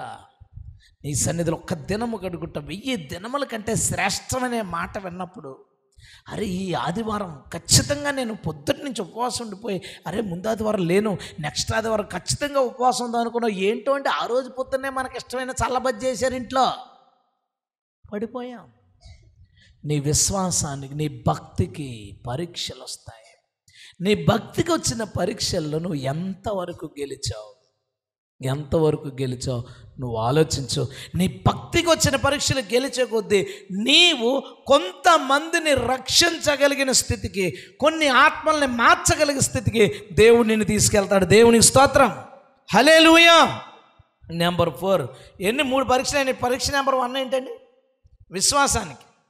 తర్వాత ఓర్పు రావడానికి, అంటే ఓర్పుకి పరీక్ష. నెంబర్ 3, నీ భక్తికి పరీక్ష వస్తుంది. నెంబర్ 4, ఇది చాలా జాగ్రత్తగానంటే, ఇది చాలా విచిత్రమైన పరీక్ష అండి. ఎంతోసేపు ఉండదు, చాలా తక్కువసేపు ఉంటుంది. నేను ఎప్పుడో చాలా కాలం క్రితం చెప్పాను, మీరు మర్చిపోయింటారు, నేను మళ్ళీ చెప్తాను. రాజమండ్రిలో దేవి చౌక్ ప్రాంతంలో డ్రై ఫ్రూట్ జ్యూస్ ఉంటే చాలా బాగుంటుంది, మామూలుగా ఉంటుంది. అప్పట్లో అప్పుడు 80 రూపాయలు అంత ఉండేది. అది మనం పిసినారోళ్ళం కదా, 4 వెళ్ళాం, 2 చెప్పాం. 2 చెప్తే 160 రూపాయలు అయితే నేను 200 ఇచ్చాను. 200 కాగితాలు ఇచ్చాను. అప్పటికి కొత్త కాగితాలు రాలేదు. 200 కాగితాలు ఇస్తే తీసుకుని ఆడు 80 రూపాయలు ఇచ్చాడు. 80 రూపాయలు ఇచ్చేస్తే నేను చూసుకున్నాను, నాకు అర్థమైంది వాళ్ళు లెక్క తప్పేసుకున్నాడు. అది 40 ఇవ్వాలి. నేను అనుకుంటున్నాను మనసులో, ప్రభువా కుళ్ళి ఏడిసి తాగినందుకు డబ్బులు ఇలా కలిసి వచ్చేలా చేసావా? ఏంటి తాగుతాను 80 రూపాయలు అనుకుంటూ తాగాం మేము. 40 రూపాయలే పడింది, ఒకటికైనా ఏడుతుంది. అయినప్పుడు మొత్తానికి అనుకుంటున్నాను, కానీ తేడా కడుతుంది. మొత్తానికి అయిపోయింది, డబ్బులు ఇచ్చేసాడు, గ్లాసులు అక్కడ పెట్టేసాం. వెళ్ళిపోతుంటే సార్ అని పిలిచాడు. ఏంటంటే నేను డబ్బులు చూసుకోలేదండి, తప్పు లెక్క పెట్టుకున్నాను సార్, ఇచ్చేయండి అని చెప్పి మళ్ళీ 40 రూపాయలు చేతిరెట్టి పంపేశాడు. 80 ఇచ్చాడు, తీసేసుకున్నాడు, 40 ఇచ్చాడు. 40 ఇవ్వాలి, చివరికి కూడా 40 ఇచ్చాడు. మధ్యలో ఇలా పరీక్ష వచ్చి అలా పోయి నా బుద్ధి బయటికి తెచ్చింది. దేవుడు నువ్వు ఏంటో చూడడానికి పరీక్ష పెడతాడు. అంతటితో ఆగలేదు. ఇంటికి పోయాను, క్రాంతి ఫోన్ చేశాడు, హైదరాబాద్లో జాబ్ చేసేవాడు. అప్పుడాడు, అన్నయ్య నేను ట్రైన్కి వస్తున్నాను, 3 గంటలకు వస్తుంది, 2:30 సంథింగ్ సామర్లకోట కొంచెం వచ్చే ఏదో మినిస్ట్రీ పని మీద. సరే అన్నాను. ఆడు వస్తాడు. నేను సామర్లకోట వెళ్ళిపోయాను. రైల్వే స్టేషన్ బయట టిఫిన్ అమ్ముతుంటే 3 గంటలకి తిందామని టిఫిన్ చేశాను. 20 రూపాయల టిఫిన్ తినేసి 100 కాగితం ఇచ్చాను, మర్చిపోయాను. ఫుల్ అంతా బిజీగా ఉంది. అమ్ముతున్నాడు కంగారుగా వెళ్ళిపోతుంటే సార్ అని పిలిచాడు. వెనక్కి తిరిగాను. డబ్బులు వదిలేశారు సార్ అని 80 రూపాయలు చేతిలో పెట్టాడు. పెట్టినప్పుడు దేవుడు అంటున్నాడు, రోడ్డు మీద టిఫిన్ వండుకునేవాడుకున్న బుద్ధి నీకు ఎందుకు లేదురా? అక్కడ 80 కోసం కక్కుతు పట్టి ఇక్కడ 80 మళ్ళీ అదే ఫిగరు పగబట్టేస్తాడు. ఇంకా అనుకోను కారులోకి పోయి, ప్రభా నన్ను వదిలే, ఇంకా విషయం జరిగిపోయింది, వదలట్లేదు. ఆడుకున్న బుద్ధి నీకెందుకు లేదు? నీకేం లోటు చేశాను? నీకేం తక్కువ చేశాను? ఎందుకు నువ్వు ఆడుకున్నాడు? కాసేపు ఆడుకున్నాడు. ఇంకా ఆ తర్వాత ఆదివారం నేను చర్చిలో ఒప్పుకునేదాకా నాకు అస్సలు చాలా ఇబ్బంది. ఎందుకు ఇదంతా చెప్పనా? చాలాసార్లు నువ్వేంటి తెలుసుకోవడానికి నీ జీవితంలోకి పరీక్షలు వస్తాయి. ఆ పరీక్షల్లో నువ్వు ఏంటో నీకు అర్థం అవ్వాలి. నీకు అర్థం అవ్వాలి. ఒక అమ్మాయి నాకు తెలుసు, ఆమె కాకినాడలో చాలా పెద్ద చర్చ్ వాళ్ళు ఏం చేస్తారంటే సంవత్సరానికి ఒకసారి కాకినాడలో ఆనంద భారతి గ్రౌండ్లో మీటింగ్స్ పెడతారు. చాలా పెద్దగా పెడతారు. ఆవిడ చాలా లావుగా ఉంటుంది, కానీ చాలా మంచి సింగర్, చాలా బాగా పాడతారు. మేము పాంప్లెట్ల పని, మన పని అదే కదా, పాంప్లెట్లు పంతున్నప్పుడు ఆమె చూసాం, పలకరించాం. ఆమె పాటలు చాలా బాగా పాడతాం. అలాగ ఒక 4 years ఎంత అయిపోయిన తర్వాత మళ్ళీ మీటింగ్స్ అప్పుడు ఫ్లెక్స్ పెడితే ఎవరు ఈవిడ అనుకుంటున్నాను నేను. ఈవిడెవరో మనం ఎప్పుడు చూడలేదు అనుకుంటున్నాను ఫ్లెక్స్ మీద. కింద తర్వాత ఇంకో 2-3 ఫ్లెక్స్లు పోయిన తర్వాత పేరు చూసి ఏంటి ఈమె సన్నగా స్మార్ట్గా అయిపోయిన తర్వాత ఈసారి ఆవిడ ఏంటనుకున్నారు, జీన్లు. అప్పుడు ఏంటంటే లాగు ఉంది కదా, లూజ్ పంజాబీ డ్రెస్ వేసుకుని సైలెంట్గా వచ్చి పాట పాడి వెళ్ళిపోయింది. ఆవిడ చాలా ఒబీడియంట్గా ఉండి, అంత పెద్ద పాస్టర్. ఇప్పుడు ఏంటనుకున్నారు, జీను తర్వాత షర్ట్ వేసి అలా తిరుగుతూ దేవుడు నాకు ఆనందం ఇచ్చాడు గెంతేసుకుని పాటలో డ్యాన్సులు వేసేసుకుని పెద్ద కండువ ఏదో కింద కట్టుకుని, కండువ ఏదో అంటారు కదా, ఓని పెట్టుకుని అది అలా కూర్చుంటే పెద్ద చుట్టూరు పేర్చుకుని కూర్చుని ఫోటోలు పాటలు చాలా బాగుంది. అయిపోయింది. 2 సంవత్సరాలు అయింది. సేమ్ మళ్ళీ నేను పాత ఫోటో వేసారేంటి? కాదు, పాత ఫోటో కాదు, అది కొత్త ఫోటోయే. దేవుడు ఏం చేశాడంటే ఇలా సన్నగా చేశాడు, బుద్ధి అంతా బయటకు వచ్చింది, మళ్ళీ అలా లావుగా చేశాడు. నువ్వేంటో తెలుసుకో చాలు. సన్నగా ఉన్నావా, లావుగా ఉన్నావా, నువ్వు ఎలా ఉన్నావు అనేది అస్సలు ఆయనకి మ్యాటర్ కాదు. నువ్వేంటి, నీ బుద్ధి ఏంటి, దానికి బయటకు తీసుకొస్తాడు. నీ బుద్ధి ఏంటి బయటకు తీసుకొస్తాడు. నీ బుద్ధి ఎలాంటిదో బయటకు తీసుకొస్తాడు. కోడలకి పిల్లలు పుట్టలేదు, ఇంకానే టెస్ట్కి తీసుకెళ్తారు. టెస్ట్ తీసుకెళ్ళినప్పుడు గబుక్కని ఆమెలో లోపం ఉంది అని తెలియగానే మొదలెడతండి, అత్త చూడు ఎలాంటిదాన్ని అప్పగించేశారు, టూ అని. మళ్ళీ టెస్ట్ చేయగానే లేదంటారు. విషయం ఏంటో తెలుసా? టెస్ట్ అలాగా రిపోర్ట్ వచ్చింది, నువ్వు ఇలా నోరు పారేసుకున్నావు, అది కాదని తెలిసింది, నీ బుద్ధి బయటకు వచ్చింది. కొన్ని 100 సార్లు దేవుడు నీ బుద్ధి బయటకు తెచ్చే పరీక్షలు పెడతాడు. ఒక అమ్మాయి ఎంతో ఒబీడియంట్, నాకు తెలుసు, వాళ్ళు చాలా ఒబీడియంట్. నాకు ఫోన్ చేసి చెప్తుంటారు పాస్టర్ గారు. ఆయన ఫోన్ చేసి, ఏమంటే అమ్మాయి చాలా మంచిదంటే, సంబంధం కోటీశ్వర్ల సంబంధం అండి బాబు, కోటీశ్వర్ల సంబంధం, వచ్చి కోరి రూపాయి కూడా వద్దని పెళ్ళికొచ్చులు కూడా వాళ్ళు ఇచ్చి చేసుకుంటానని సంబంధం వచ్చేసిందంటే అమ్మాయి దేవుడు దీవించాడు. అవునా అండి, స్తోత్రం అనుకున్నా. ఈ లోపు ఆడు ఫోన్ కొనిచ్చాడు. ఈ లోపు ఈమె తోమడం మొదలెట్టింది. అదే టచ్ స్క్రీను. తోమి పైకి లాగి కిందకి లాగి ఐబ్రోలు చేయించుకుని లిప్స్టిక్లు వేసుకుని, అప్పుడు దాకా చాలా తింటారు. ఇప్పుడు కోటేశ్వర్లు కోళ్ళు అయిపోతుంది కదా, అలాగే 2 కొమ్ములు మొలిసినాయి. జాగ్రత్తగా మొలిసేస్తాయి కదా కొమ్ములు. సంబంధం పోయింది ఎందుకో. ఇంతకీ ఇదంతా ఏంటో తెలుసా? పరీక్ష రావా, భ్రమ. ఆ అమ్మాయి యొక్క అందరూ అమ్మాయి చాలా ఒబీడియంట్ అనుకున్నారు. ఆ అమ్మాయి ఏంటో ఆ అమ్మాయికి చెప్పాలనుకుని దేవుడు ఆ సంబంధాన్ని అలా తీసుకొచ్చి అలా పంపేడు. కానీ కొమ్ములు మాత్రం ఉండిపోయినాయి. ఆ కొమ్ములు ఒక్కోసారి పెద్ద పేరు, జనాలు అందరూ నిన్ను తెగ పొగిడేస్తుంటారు. నువ్వు మనకు తిరగలేదు అనుకుంటావు. ఉత్తినే మనకు తిరగలేదు అనగానే మళ్ళీ ఒకసారి నిన్ను వదిలేస్తాను. నిన్ను ఎవడ పెళ్ళడం, నీకు ఎక్కడ పేరు రాదు. ఏమైందిరా? ఏమీ లేదు నాయనా, చిన్న టెస్ట్ పోయావు. మనందరి జీవితాల్లో అనేక సార్లు వాట్ ఈజ్ యూ, నువ్వు ఎవరు నీకు చెప్పడానికి, నువ్వు ఎవరో నీ పక్కనున్న వాళ్ళకి తెలియడానికి దేవుడు పరీక్ష పెడతాడు. అంటారు కదా చాలామంది, వాళ్ళు ఫస్ట్లో బాగానే ఉండేవారండి, 4 డబ్బులు వచ్చినాయి, చాలా తేడా అయిపోయారు. డబ్బులు వచ్చింది, అది పాడైపోలేదు. డబ్బులు ఇచ్చే లోపల ఏముందో చూపించాడు దేవుడు. లోపల ఏముందో చూపించాడు. అది వాళ్ళు తెలుసుకోవాలి. వాళ్ళు తెలుసుకోవాలి. మనందరి జీవితాల్లోనూ పరీక్షలు వస్తాయి. నీ విశ్వాసానికి పరీక్షలు వస్తాయి, నీ ఓర్పుకు పరీక్షలు వస్తాయి, నీ భక్తికి పరీక్షలు వస్తాయి. అన్నిటికన్నా ముఖ్యంగా నీ వ్యక్తిత్వం ఏంటో తెలుసుకోవడానికి దేవుడు పరీక్షలు పెడతాడు. అక్కడ నువ్వేంటి, నువ్వు ఏదైనా చూడు, దేవుడు అనేక సార్లు నిన్ను అసలు నువ్వు ఎవరు, నీ స్వభావం ఎలాంటిది, నీ బుద్ధి ఎలాంటిది, దాన్ని పరీక్షించడానికి ఒకటేదో అలాగ కల్లాగా మన లైఫ్లోకి వచ్చి వెళ్ళిపోద్ది. కానీ అది వచ్చి వెళ్ళిపోయినప్పుడు నువ్వేంటో బయటకు వస్తుంది. నువ్వేంటి, ఎవరో ఒక వ్యక్తిని తీసుకొస్తారండి దగ్గరికి. ఆ వ్యక్తిని తీసుకొచ్చినప్పుడు వాళ్ళ గురించి మనం కోపపడిపోయి ఆవేశపడిపోయి మళ్ళీ ఆ వ్యక్తిని తీసుకుపోతాడు. ఏముండదు మ్యాటరు. కానీ ఆ మధ్యలో నువ్వేంటో బయటకు వస్తుంది. అయితే ఏం చేయాలి? టెస్ట్, తర్వాత టెస్ట్. 4 టెస్టులు అయిపోయినాయి. 5వ టెస్ట్ ఏంటంటే దేవుడు నీ బుద్ధికి పెట్టిన పరీక్షలో నీ బుద్ధి సరైనది కాదని నువ్వు తెలుసుకున్నప్పుడు నువ్వు మార్చుకున్నావా? వెరీ గుడ్, పరీక్ష అయిపోయింది అంతటితో. నువ్వు మార్చుకోలేదా? ఇంకో పరీక్ష రాయాల్సి ఉంటుంది. నువ్వు తప్పుడు మనిషి అన్న సంగతి నీకో నీ పక్కన వాళ్ళకో తెలియజేయడానికి దేవుడు పరీక్ష పెడతాడు. ఆ పరీక్షలో నువ్వు తేడా మనిషి తెలిసిపోయింది, వచ్చేయింది బయటకు. డబ్బుల దగ్గర, లేదా మనుషుల దగ్గర, లేదా ఆలోచనల దగ్గర, లేదా ఎక్కడో నువ్వు సరైన వ్యక్తి కాదు, కానీ నీకు తెలియదు ఆ విషయం. అవకాశాలు లేక మనలో చాలామంది బుద్ధిమంతులుగా ఉన్నాం. అవకాశాలు లేక మనలో చాలామంది పరిశుద్ధులుగా ఉన్నాం. అవకాశాలు లేక దీనులుగా ఉన్నాం.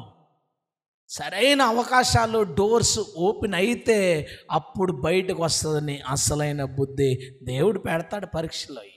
మనం అందరం అనిపించిన వాళ్ళమే, మనకు తెలిసే విషయం. అయితే నువ్వు తెలుసుకున్నప్పుడు నీ బుద్ధి మార్చుకున్నావా? ఎస్, యు ఆర్ గుడ్, చాలు దేవుడికి ఆ పరీక్షకి చాలు. కానీ నీ బుద్ధి ఏంటో తెలుసుకున్నా దాన్ని నువ్వు మార్చుకోలేదా? నీ బుద్ధి ఏంటో ఈ పక్కోడు వచ్చి చెప్పినా నువ్వు మార్చుకోలేదా? అప్పుడు ఇంకో పరీక్ష నువ్వు రాయాల్సి ఉంటుంది. అదే పరీక్ష నెంబర్ 5. కీర్తనల గ్రంథం 66. కీర్తనల గ్రంథం 66 10వ వచనం. దేవా, నీవు మమ్మల్ని పరిశీలించి ఉన్నావు, వెండిని నిర్మలము చేయు రీతిగా మమ్మును నిర్మలులను చేసి ఉన్నావు. ఆగండి అక్కడ. ఎలాగటండి? నెక్స్ట్ రాయాల్సిన పరీక్ష నువ్వు తేడా అని తెలిసింది నీకు, లేదా పక్కోళ్ళు చెప్పారు అయినా నువ్వు వినలేదు, అయినా నువ్వు కరెక్ట్ అనుకుంటున్నావు, ఆ బుద్ధే నువ్వు కొనసాగించుకుంటున్నావు అనుకో, నువ్వు రాయాల్సిన పరీక్ష ఏంటంటే వెండిని నిర్మలం చేసినట్లు. అంటే అర్థం ఏంటి? నేను చూశాను ఒకసారి. మా ఊళ్ళో రాంబాబు అని ఒక ఆయన ఉంటాడు. ఆయన కంసాలైన అనమాట. మా అమ్మగారు ఏమైనా చేయించుకోవాలంటే ఆయన దగ్గర వస్తువులు అవి చేయించుకునేవారు. నేను ఖాళీగా, ఎందుకంటే మన తలనొప్పులు, చదువు సంజయం లేదు, ఊరి మీద తిరగడమే మన పని. కాబట్టి నాకు అప్పచెప్పేవారు, వెళ్ళి కూర్చొని దగ్గరుండి చేయించరారు. వెళ్తే కూర్చుంటే మనోడు ఏం చేసాడు సార్, ఇంత కప్పు తీసుకున్నాడు, వెండి అందులో వేసేవాడు. అంటే వేరే పని చేసినప్పుడు కూర్చొని చూసేవాడిని. దాన్ని నిప్పుల మీద పెట్టి ఊదుతున్నప్పుడు అండి మరిగి మరిగి మరిగి దానిపైన మస్ట్ అంటారు, నల్లగా పైకి తేలేదు. దాన్ని తీసుకుని ఊదేసి తీసేసేవాడు.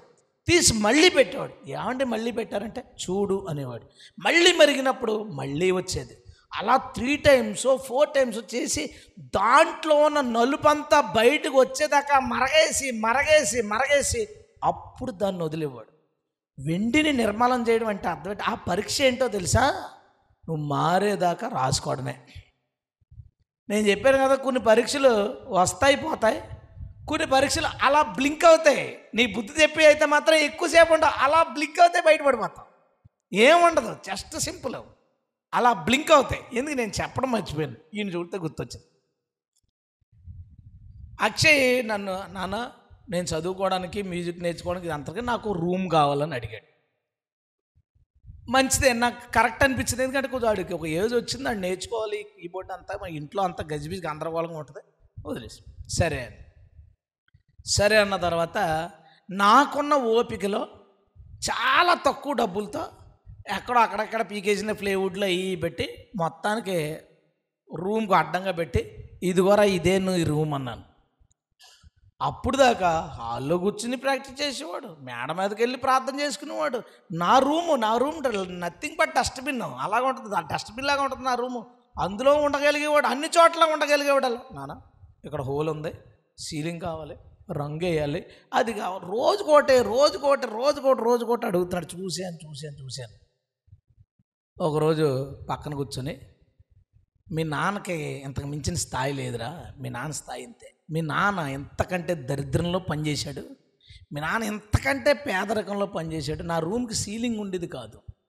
ఒక వ్యక్తి వచ్చి మన టీం మెంబరు ఇంత వేళ్ళు ఎలా పనిచేస్తున్నావు అన్నయ్య అని ఫ్రీగా సీలింగ్ చేసి వెళ్ళిపోయేదాకా నేను రూపాయి కూడా పెట్టుకోలేదు. అంత కష్టపడి ఇప్పటికైనా నేను ఎక్కడన్నా పని చేయగలడానికి కారణం ఏంటంటే ప్రతి చోట నేను ఉండగలను.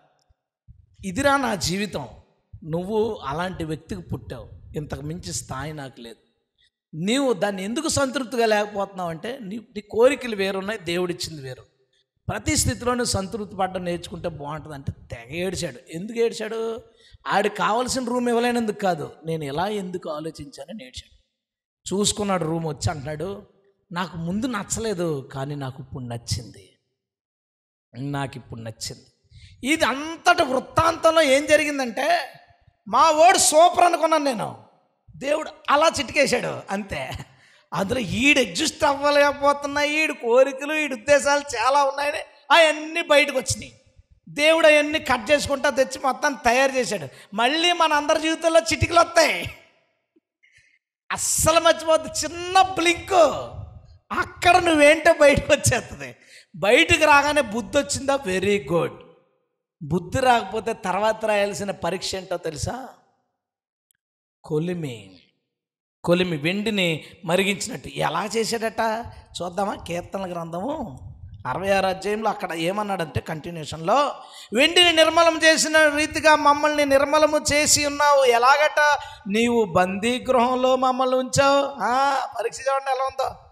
తర్వాత, మా నడుముల మీద గొప్ప భారాలు పెట్టావు, నరులు మా నెత్తి మీద ఎక్కినట్లు చేశావు. మేము నిప్పులలోను నీళ్లలోను పడితిమి, అయినను నీవు సమృద్ధి గల చోటకి మమ్మల్ని రప్పించి ఉన్నావు. హల్లెలూయా. ఈ పరీక్షకు రెడీగా ఉండు. నీకు బుద్ధి లేదన్న విషయం నీకు తెలిసినప్పుడు, నీవు కరెక్ట్గా లేవు, నీలో లోపం ఉందని ఎవరైనా చెప్పినప్పుడు, నువ్వు గనక దిద్దుకోకపోతే తర్వాత నువ్వు రాసే పరీక్ష ఏంటో తెలుసా? బుద్ధొచ్చే పరీక్ష. ఆ పరీక్ష గురించి దేవుడు మాట్లాడిన ఒక మాట నన్ను బహుశా నా మనసులో ఏదో ఎవరో గట్టిగా పొడిచినట్టుగా ఆ మాట చదివినప్పుడు నాకు ఎంత భయం, ఎంత ఇబ్బంది అనిపించిందంటే మీకు నేను చదివి వినిపిస్తాను. యెషయా గ్రంథం 48. ఎందుకు ఆ ఇబ్బందుల కొలిమిలో నిన్ను పడేయాలి? 10వ వచనం చూడండి. నేను నిన్ను పుటమి వేసి తిని, వెండిని వేసినట్లు కాదు, ఇబ్బందుల కొలుములో నిన్ను పరీక్షించుతుంది. ఎందుకట?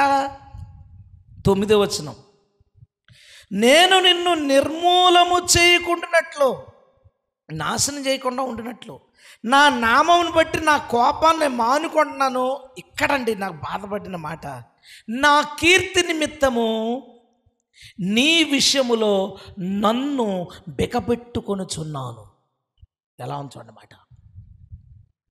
అంటే నిన్ను చంపేస్తే యేసుప్రభుని నమ్ముకుని ఎందుకు చచ్చిపోయాడు అంటారు జనాలు, అడుగుతారు, ప్రభుని అడుగుతారు. నిన్ను చంపేస్తే, నువ్వు తప్పు చేస్తున్నందుకు నిన్ను దేవుడు కనుక చంపేస్తే, దేవుడు నిన్ను నిర్మూలన చేస్తే జనాలు ప్రభు దగ్గర రావడానికి వెరుస్తారు, భయపడతారు. నిన్ను చంపేస్తే నువ్వు నీ తప్పులోనే చచ్చిపోతావు, కాబట్టి నరకానికి పోతావు. అందుకని దేవుడంట తనను తాను బిగపట్టుకుని, తనను తాను అణుచుకొని, తనను తాను కంట్రోల్ చేసుకుని, వీడిని బయట వదిలిస్తే నేను చంపేస్తానేమో అని ఇబ్బందుల కొలంలో నిన్ను పాడేశాడు. ఎప్పటిదాకానో తెలుసా? నీకు బుద్ధొచ్చేదాకా. నువ్వు చచ్చేలోపు బుద్ధి వస్తే కొలిమిలోంచి బయటకు వస్తావు. చచ్చేలోపు బుద్ధి రాకపోతే ఆ కొలిమిలోంచి పాతాళానికి, నరకానికి, అంతే. నాకు తెలిసిన కొంతమంది ఇంకా ఈ పరీక్ష రాస్తారు. వాళ్ళకి ఇష్టం, ఎందుకో నాకు తెలియదు. వాళ్ళు అడుగుతుంటారు, ప్రభువా జాలి లేదా, ఎంతకాలం నాకు ఈ ఇబ్బంది, ఎంతకాలం ఈ రోగం, ఎంతకాలం ఈ తలనొప్పి, ఎంతకాలం ఈ బలహీనత, ఎంతకాలం ప్రభువా నాకు ఈ పరీక్ష అని అడుగుతుంటాడు. ప్రభు అనుకుంటాడు, అరే నేను బయటికి తీస్తే చంపేస్తాను రా బాబు, ఎందుకు పాడేసాడట అందులో, నేను నిన్ను చంపకుండా ఉండడానికి ఇబ్బందుల కొలుములో పాడేసి అణుచుకుంటున్నాడు. పోన్లే ఏదో పనిష్మెంట్ వేసాం కదా ఇంకా చాలే అని తనను తాను అణుచుకుంటున్నాడు. ఏ రోజు ఆ కొలిమిలో ఉన్నవాడికి బుద్ధి వస్తుందో, ఆ అప్పుల కొలిమి, అవమానాల కొలిమి, బలహీనతల, అనారోగ్యాల కొలిమి ఎప్పుడు నీకు బుద్ధి వస్తుందో అప్పుడు దాకా నువ్వు అందులోనే ఉంటావు. అన్నయ్య ప్రార్థన చేయన్నయ్య. ఏంటన్నయ్య, నువ్వు నన్ను అడక్క, నువ్వు నన్ను గురించి ఎక్స్పెక్ట్ చేయకో. పేటను ప్రార్థన చేశాడు, నెత్తి మీద చేసి ఈ కష్టం పోద్దాం. ఒరే పాడేసింది ఆయన, గబుక్కుని అందులోంచి బయటకు వస్తే చంపేస్తాడు రా బాబు. చదివిన మాటకు అర్థం అదేనండి. నేను నిన్ను నిర్మూలము చేయకుండానట్లు ఇబ్బందుల కొలుములో నిన్ను పడేశాను. గబుక్కుని నా ప్రార్థనని కానీ బయటికి తీసాడా చచ్చిపోతావు నువ్వు. దేవుడు నిన్ను బయటికి ఎప్పుడు తెస్తాడు తెలుసా? కొలిమిలోంచి బుద్ధి వస్తే కౌగిల్లోకి తీసుకుంటాడు. దేవుని స్తోత్రం. ఎందుకు కొలిమిలో పడి తొలుతావు? ఎందుకు మారవు నువ్వు? ఎందుకు బుద్ధి రాదు నీకు? ఎన్నిసార్లు చెప్పినా నీకు బుద్ధి ఎందుకు రాదు? అందుకే కొలిమిలో పాడేశాడు. ఆరోగ్యం లేదు, మనశ్శాంతి లేదు, పరువు లేదు, పేరు లేదు, ఏమీ లేవు. అన్నీ ఎందుకు ఓడబీకాడో తెలుసా? నిన్ను చంపకుండా ఉండడానికి బెగబెట్టుకున్నాడు నీ మీద. ఇంకా నీ మీద నువ్వు అనుకుంటావు ప్రభా జాలి చూపు తండ్రి, నువ్వు అనుకుంటావు ఇన్ని బాధలు పడుతున్నాను కదా జాలి పడుతున్నాడు. కాదు, బతికిపోయావు అనుకుంటున్నాడు దేవుడు. నువ్వు పడుతున్న బాధలకు నీకు బుద్ధి లేక పడుతున్న బాధలు ఉన్నాయే, బుద్ధి రాకపోవడం వల్ల నువ్వు పడుతున్న బాధలు, అబద్ధాలు, మోసాలు, నువ్వు ఆ రోజు గడపడానికి రకరకాలుగా నీ జీవితాన్ని గడుపుతున్నావు. అవన్నీ నీకు తెలిసొచ్చినాయి. నువ్వు చెడ్డదానివని, చెడ్డవాడివని తెలుసు కూడా నువ్వు అందులోనే బ్రతుకుతున్నావు కదా. బ్రతుకుతుంటే దేవుడు నీ మీద జాలి పడుతున్నావు అనుకుంటున్నావు. నువ్వు అనుకోవద్దు. నాకు బాధ మీద బాధ, లాస్ మీద లాసు, కష్టం మీద కష్టం, శ్రమ మీద శ్రమ, నష్టంలో నష్టం, అన్నీ లోకంలో ఉన్న బాధలన్నీ నా మీదకి వచ్చేస్తున్నాయి, దేవుడు నన్ను చూసి జాలి పడతాడు అనుకుంటున్నావు. కాదు. దేవుడు ఆ పడుతున్న బాధలు బట్టి అనుకున్నాడు. బతికిపోయావు, బయటకు వచ్చావు చంపేస్తాను నిన్ను, బయటకు వచ్చావంటే అయిపోతావు. ఆ కండిషన్లో ఉన్నావేమో పరిశీలన చేసుకో. దేవుడు నిన్ను పరీక్షించినప్పుడు ఆ పరీక్షలో నువ్వు తేలిపోయావు అనుకో, నువ్వు కరెక్ట్ కాదని తేలిపోయినప్పుడు వెంటనే నువ్వు దాన్ని ఒప్పుకో, బుద్ధి తెచ్చుకో. మినే టికేలో ఓపార్సిస్ అని వచ్చింది. దేవుడు తూచినప్పుడు నువ్వు సరిగా లేవు కాబట్టి దేవుడు నిన్ను శిక్షిస్తాడు అన్నప్పుడు ఆ మందు పాత్రలన్నీ పక్కన పెట్టి పని మనుషుల చేత కడిగించి దేవుని పాత్రలను దేవునికి ఇచ్చేస్తాను, నా తప్పుని నేను తెలుసుకొని నేను ప్రార్థన చేస్తాను. ఆ రోజు బెల్షస్సర్ ప్రార్థన చేస్తే దేవుడు క్షమించడా? ఇంకొన్ని సంవత్సరాలు అతనికి రాజ్యం ఇవ్వడా? ఎందుకు చంపేశాడు? బుద్ధి తెచ్చుకున్నోడికి ఇబ్బందుల కొలిమి తప్పదో, ఎవడో ఏం చేయలేడు. నేను ఇబ్బందుల కొలుములోకి వెళ్ళిన సంఘం అంతా కలిసి యేసయ్యా అద్భుతం చేయి ప్రభా, నీ సేవకుడు సాతాను శోధించేసి ఇలాంటి అనారోగ్యం వచ్చేసింది ప్రభా తప్పిందంటే ప్రభు అంటాడు తప్పిస్తే చంపేస్తానండి. వీడికి నేను ఈ రోగం నా గురించి చెప్పుకున్నాను, ఈ రోగం పెట్టి నేను ఇబ్బంది పెడుతున్నాను కాబట్టి బతుకుంచాను. మీ అందరి ప్రార్థనని సర్లే తగ్గిపోయి బయటకు వచ్చాననుకో చంపేస్తాను. నేను అణుచుకొనుచున్నాను నిర్మూలం చేయకుండా. నువ్వు కాదు, నేను కాదు, ఎవరైనా ఒక్కటే. నీ బుద్ధి కరెక్ట్గా లేదన్న విషయం నీకు అర్థమైనప్పుడు, నీ బుద్ధి బాగోలేదని దేవుడు మాట్లాడినప్పుడు నోరు మూసుకుని బుద్ధి తెచ్చుకో. లోబడు, ప్రభు నన్ను క్షమించు. నువ్వు పక్కోళ్ళ మీద తొయ్యకు, వీళ్ళు ఈ కథ అంతా చెప్పక నువ్వు బుద్ధి తెచ్చుకో. బుద్ధి తెచ్చుకోలేదా ఆ పరీక్ష నువ్వు జీవితాంతం రాయాలి. పోవు, ఒకటి పోతే ఇంకోటి, నీ వల్ల కాదు. ఆ పరీక్ష జీవిత కాలం రాయాలి. నా మాట దయచేసి గుర్తుపెట్టుకో. నువ్వు ఎలాంటి జీవితం తెచ్చుకోవద్దు. అలాంటి బ్రతుకు నీకొద్దు. ఈ పరీక్ష చాలా ప్రమాదకరమైంది. నేను వారిని నిర్మూలన చేయకున్నట్లు వాళ్ళని కొలిములో వేశాను. ప్రభువా, వెండిని పరీక్షించినట్లు నీవు నన్ను పరీక్షించితే ఎలా పరీక్షించాడట? బందీగృహంలోకి పంపించదివి, నడుము మీద భారాలు ఎక్కించదివి, మనుషులు నెత్తి మీదకి ఎక్కి తొక్కారు, నీళ్ళలో పడ్డాం, నిప్పుల్లో పడ్డాం, సావు రాలేదు, సంతోషం రాలే. వీటన్నిటిలో పడినప్పుడు వాళ్ళు బుద్ధి తెచ్చుకున్నారు. బుద్ధి తెచ్చుకున్నప్పుడు ఎప్పటికీ సమాధానకరమైన చోట నన్ను నిలిపితివి. దేవునికి స్తోత్రం, హల్లెలూయా. ఈ పరీక్ష వద్దు మనకి. చిటికేసినప్పుడే బుద్ధి వచ్చేలా లేదు. పడ్డావా కొలిమిలో, మస్ట్ కక్కేయి, మస్ట్ అంతా కక్కేయి. ఆ వెండిలో ఉన్న నలుపు కక్కేసినట్టు, బంగారంలో ఉన్న జిడ్డు కక్కేసినట్టు నీలో ఉన్నదంతా కక్కేయి. అప్పుడు దేవుడు నిన్ను బయటికి తీసుకొస్తాడు. అప్పుడు నువ్వు ఎక్కడుంటావో తెలుసా? బంగారాన్ని మరిగించేటప్పుడు నిప్పులో పెడతారు, మరుగుతుంది, దాంట్లో ఉన్న మస్తం అంతా పోతే ఆ తర్వాత అది ఎక్కడ ఉంటుందో తెలుసా? రాజుగారి నెత్తి మీద ఉంటుంది. దేవునికి స్తోత్రం. మంటల్లోంచి రాజుగారి తల మీద కిరీటం అయిపోతుంది. నేను కక్కను అంటే నీ కర్మ అందులోనే ఉండు. కాలు కాలు కాలు కొన్నిసార్లు ఒక వ్యక్తి తను చేసిన తప్పులు బట్టి శిక్షించబడినప్పుడు ఎవరన్నా వచ్చి, అరే ముందు నీ తప్పును ఒప్పుకోరా, తప్పును ఒప్పుకో, దేవుడు సహాయం చేస్తాడు. ఎంత మండిపోద్దండి వాళ్ళకే, మండిపోతుంటుంది వాళ్ళకి. ఇబ్బందుల్లో ఉంటే ఇలాంటి మాటలు మాట్లాడతా, అరే నువ్వు బయటికి రావాలంటే అలాగ ఉండాలిరా బాబు, అలా ఉండాలి నువ్వు బయటికి రావాలంటే, లేకపోతే ఎలాగా? ఈ పరీక్ష మనకొద్దు. ఈ పరీక్ష రాయకుండగానే మన బుద్ధేంటో బయటకు వచ్చే సందర్భం జరగగానే ఎవడో నిన్ను ప్రశ్నించక్కర్లేదు. నీ తప్పు నీకు కనబడగానే వెంటనే దాన్ని దిద్దుకో. ఈ పరీక్ష నువ్వు ఎప్పటికీ రాయవు. దేవునికి స్తోత్రం.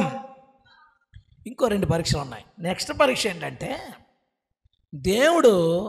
దేవుడు నీకు దీనత్వం రావడానికి కొన్ని పరీక్షలు ఎత్తాడంట. ఇది అస్సలు మర్చిపోకే. దేవుడు నీకు తగ్గింపు రావడానికి ఖచ్చితంగా పరీక్ష రాయిస్తాడు. ఎందుకంటే అతిశయించేవాళ్ళు, గర్వించేవాళ్ళు దేవునికి అసహ్యం. ఆ అసహ్యమైన లక్షణం నీలో కనపడగానే దేవుడు తను రాయించే పరీక్షలు ఎలాగుంటాయో నేను చెప్తాను. సౌలు అని ఒకడున్నాడండి, ధర్మశాస్త్రంలో పెద్ద గొప్పోడట. గమ్మాలియేలు అనే ఒక పెద్ద ఆయన దగ్గరేమో బైబిల్ నేర్చుకున్నవాడట, డబ్బున్నవాడట, చదువు ఉన్నవాడట, చాలా భాషలు మాట్లాడగలిగేవాడట, సెనేద్రిన్ సభలో ఒక జడ్జి స్థాయిలో ఉన్నవాడట. ఒకరోజు స్టెఫన్ అనే ఆయన్ని అరెస్ట్ చేసి ఇతనున్న కోర్టులో హాజరుపరిచారు. ఆ రోజు ఆ జడ్జి సెషను తనకొచ్చింది. ఏం చేద్దామంటే రాళ్లతో కొట్టి చంపేయండి అని రాసి, ఇదిగో ధర్మశాస్త్రాన్ని వ్యతిరేకంగా మాట్లాడిన ఇతడు రాళ్లతో కొట్టి చంపబడాలి, ఇట్లు సౌలు అని సంతకం రాశాడు. రాళ్లతో కొట్టి చంపేశారు. ఆగలేదండి ఇతనికి ఆగలేదు కోపం. ఎక్కడెక్కడ చర్చిల్లో క్రైస్తవులు ఉంటే ఈడ్చుకొచ్చేస్తున్నాడు, కొడుతున్నాడు, తిడుతున్నాడు, చంపుతున్నాడు. ఇక పర్మిషన్ తీసుకున్నాడట. దమస్క్ అనే ఊర్లో ఉన్నారట క్రైస్తవులు. అక్కడ ఉన్న వాళ్ళందరినీ కూడా ఇబ్బంది పెట్టి అవసరమైతే చంపేయాలి అనుకుని బయలుదేరాడు. దేవుడు ఓ చిన్న పరీక్ష పెట్టాడు. తన అతిశయమంతా అణిగిపోవడానికి, తన పొగరంతా అణిగిపోవడానికి ఏం చేశాడు తెలుసా? కళ్ళు తీసేసుకున్నాడు. ఏమైంది? అప్పుడు దాకా నేనే అనుకున్నవాడు, రే ఎవడన్నా ఉంటే తీసుకెళ్ళండిరా, నాకేం కనపట్టలేదు. ఎక్కడికి వెళ్ళిపోయాడు? వెళ్ళిపోయిన తర్వాత ఇప్పుడు ప్రార్థన చేస్తుంటే దేవుడు ఏం చూపించాడంటే, దమస్కులో ఒకడు ఉన్నాడు, అతన్ని పంపిస్తాను, అతను వచ్చి ప్రార్థన చేస్తాడు. ఎలా ఉంటుంది అతనికి? ఏ దమస్కోల్ని అయితే చంపేద్దాం అనుకున్నాడో వాళ్ళు వచ్చి ప్రార్థన చేస్తే తప్ప కళ్ళు రావట. ప్రభువా, అలాగే ప్రభువా, ఏం దిక్కులేదు, కళ్ళు పోయాయి. ఏం చేస్తాడు? ఆ దమస్కు నుంచి వచ్చినాడు ప్రార్థన చేస్తే కళ్ళు వచ్చి ఆత్మ పొందుకుని బాప్తిసం తీసుకున్న తర్వాత ఎవరైనా పౌలా నీకు బాప్తిసం ఎవరిచ్చారంటే ఏం చెప్తాడు? అననీయ అని ఒకడున్నాడు దమస్కులో, చచ్చినట్టు ఒప్పుకొని తీరాలి.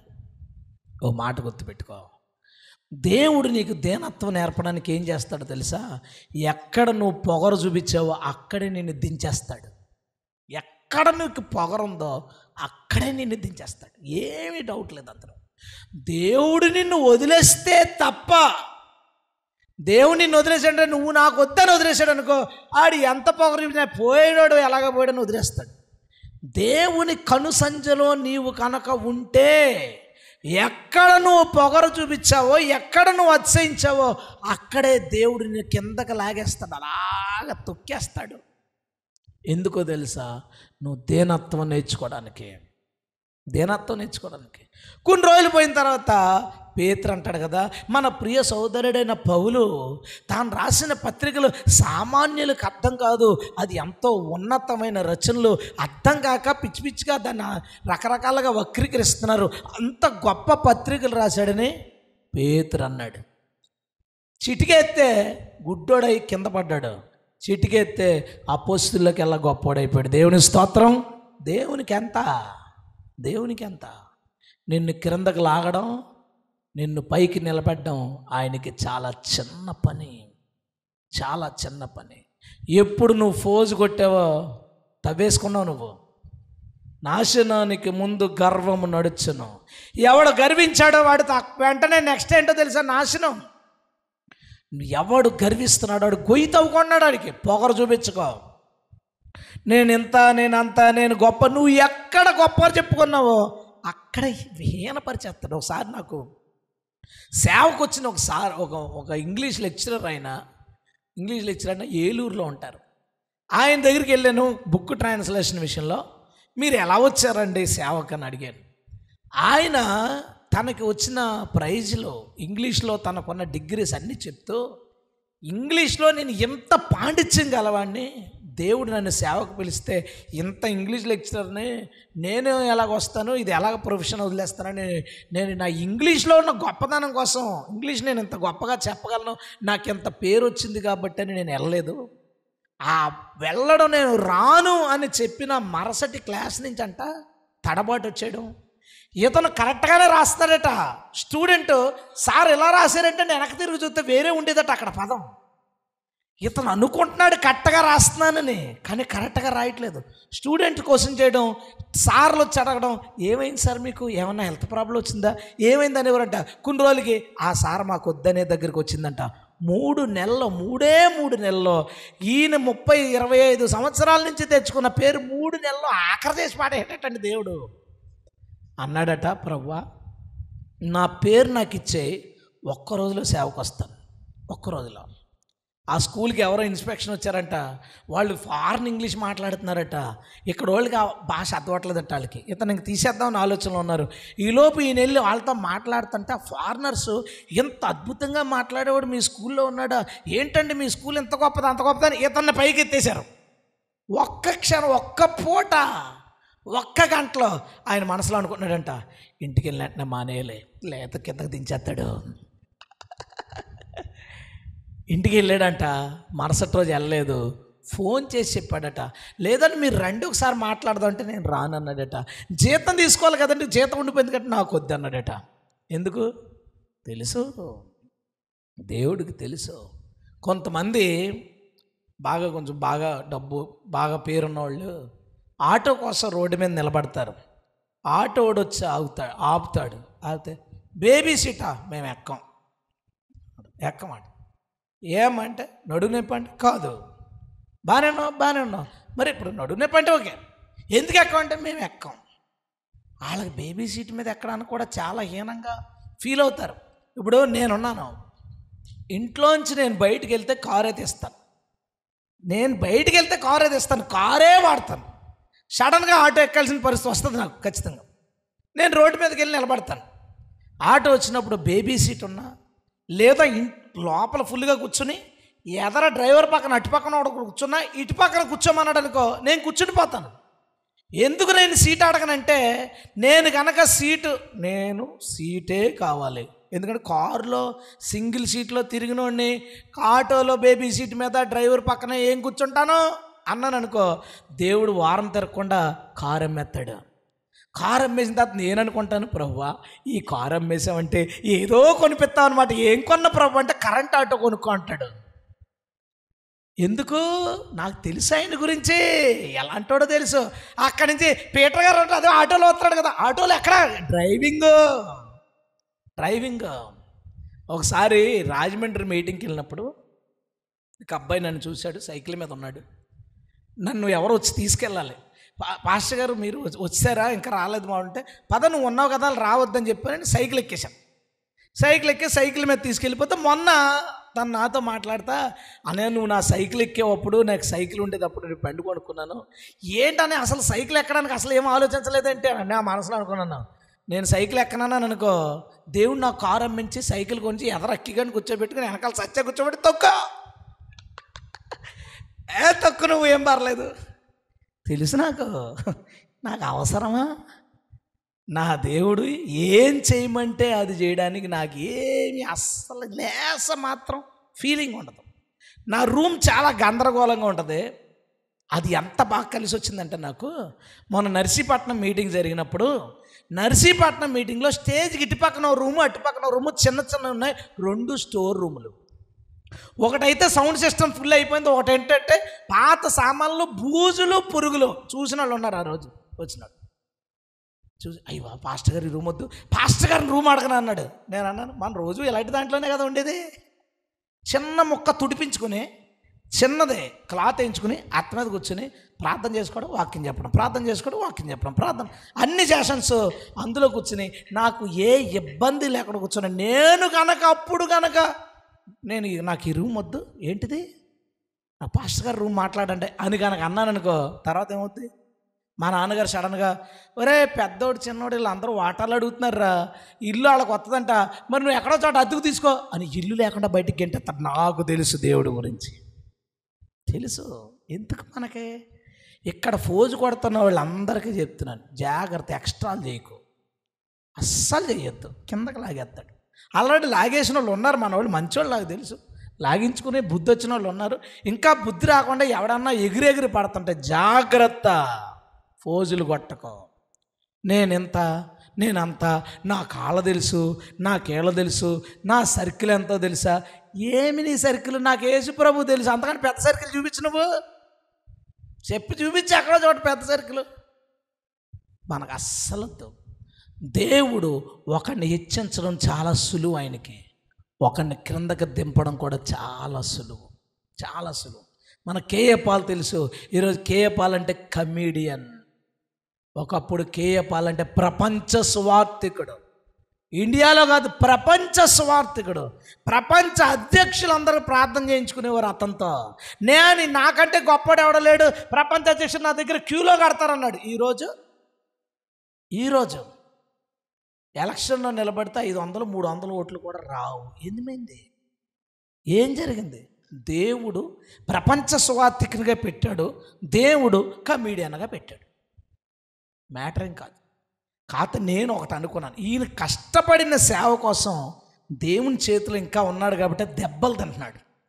దేవుడు కొట్టనోళ్ళు ఉన్నారు బయట చాలామంది, చాలా పొగరలతో పెద్ద పెద్ద కోటలు కట్టుకున్న వాళ్ళు. దేవుడు ఎందుకు కొట్టలేదు సార్ వదిలేసి ఉంటాడు, లేదా కాపు కాసి ఉంటాడు సరైన దెబ్బ కోసం. ఒక్కటి మాత్రం నిజం, నీ దీనత్వాన్ని ప్రభు కోరుకుంటున్నాడు. హల్లెలూయా. అందుకు దేవుడు ఎక్కడ నువ్వు గొప్ప అనుకుంటున్నావో అక్కడ నిన్ను అవమానిస్తాడు, ఎక్కడ నువ్వు ఫోజు కొడుతున్నావో అక్కడ నిన్ను తగ్గించేస్తాడు. కొంతమంది లేడీస్కి నీట్గా తయారై జల్ల వేసుకుని చక్కని బట్టలు వేసుకుని కరెక్ట్గా నీట్గా రెడీ అయితే కానీ గదిలోంచి బయటికి రారు. నేను గేట్లోంచి బయటికి రాను. కొంతమందికి అలా అలవాటు ఉంటుంది. ఇప్పుడు సినిమా వాళ్ళు ఎవరన్నా చచ్చిపోయినప్పుడు మీరు చూడండి, వాళ్ళ అమ్మగారు తెల్లవారుజామున 3:30కి హార్ట్ అటాక్తో చచ్చిపోయారు. పొద్దున్న 6 గంటలకు బాడీని పెట్టారు, అందరూ చూడడానికి వస్తున్నారు. ఆమె చనిపోయిన ఆవిడ కూతురు కూడా హీరోయిన్నే అనుకుందాం. ఆవిడ నీట్గా రెడీ అయ్యి మేకప్ వేసుకుని లిప్స్టిక్ వేసుకుని వాళ్ళ అమ్మ దగ్గర కూర్చుని ఏడుతుంటుంది. సీన్ ఏం జరిగి ఉంటుంది ఊహించు. రాత్రిలో ఏ ఫేస్ ప్యాక్లో వేసుకుని పడుకున్నారు. 3:30కి వాళ్ళ అమ్మకి హార్ట్ అటాక్ వచ్చి చచ్చిపోయింది. 7 గుండెలు బాదుకుని తెల్లారిపోతుంది. అందుకని ఏం చేసి ఉంటారు, ఏడిచి మేకప్ పోడా ఇంటికి రారా ఒకసారి అని ఫోన్ చేసి ఉంటుంది. ఈవిడ ఏడుతుంటే కళ్ళు తుడిసి రంగేసి లిప్స్టిక్ అది వేసి ఉంటారు. లేకపోతే ఎలాగొస్తండి, పడుకున్న వాళ్ళకి లిప్స్టిక్ రాదు కదా. నేను చెప్పింది అర్థమైందా? వాళ్ళకి అది అలవాటు అయిపోయింది. బయటికి కెమెరా ముందుకి లేదా జనాల ముందుకి ఆ రూపంతో రావడానికి ఇష్టం ఉండదు. అందుకని చాలా ఎప్పుడు టిప్ టాప్గా నీట్గా స్టైలిష్గా ఉండని చూస్తారు. నేను చెప్తున్నాను, అలాంటి వాళ్ళని జిడ్డు ముఖంతో రోడ్డు మీదకి రప్పిస్తాడు దేవుడు. నేను చూశాను. అలాంటి కంగారు రప్పించేస్తాడు. కంగారుగా మేకప్ ఉందా జుట్టు ఉందా చూడకుండా ఒకసారి అందరి ముందు వాళ్ళ ముఖం ఒరిజినల్ చూపించేసిన తర్వాత ఇంక తెలుసు కదా అందరికీ. నువ్వు ఎక్కడ ఫోజు కొడతావో, ఎక్కడ పొగరు చూపిస్తావో, ఎక్కడ గొప్పలు చెప్పుకుంటావో, ఎక్కడ నీలాంటి వాడు ఎవడో లేడనుకుంటారో అక్కడ దేవుడు నిన్ను సున్నా చేస్తాడు. నీ మీద కక్ష కాదు, నీ మీద పగ కాదు. నువ్వు హెచ్చించుకుంటే అది మంచిది కాదు, పడిపోతావు. దేవుడు హెచ్చించాలని కోరిక. దేవునికి స్తోత్రం. రాజు అవ్వాలని, సింహాసనాన్ని కాపాడుకోవాలనుకున్నవాడు చచ్చిపోయాడు. నేను ఏ పాటోడిని ప్రభు అనుకున్నవాడు సింహాసనాన్ని ఎవడో కదిలించలేకపోయాడు. ఇది దేవుడు. మనిషి ఏదైనా సంపాదించాలని కోరుకుంటే దాన్ని ఒకరోజు కోల్పోవచ్చు, కానీ దేవుడిచ్చాడనుకోండి అది స్థిరమైందిగా ఉంటుంది. హల్లెలూయా. ఆఖరి పరీక్ష అండి.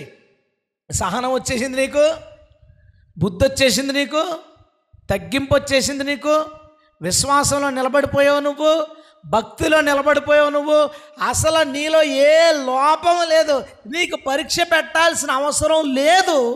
అప్పుడు కూడా పరీక్ష రాయాల్సి ఉంటుంది. అప్పుడు కూడా పరీక్ష. యోబు గురించి ఏమని ఉందండి ఫస్ట్ అధ్యాయంలో?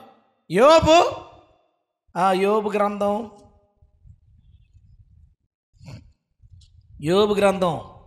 ఊజు దేశంలో యోబు అని మనుషున్నాడు, యథార్థవంతుడు, న్యాయవంతుడు, దేవుని యందు భయభక్తులు గలవాడు, చెడుతనాన్ని విసర్జించినవాడు. అన్ని పరీక్షలు రాశాడు. చూసారా? మొత్తం అన్ని పరీక్షల్లో pass pass pass pass super.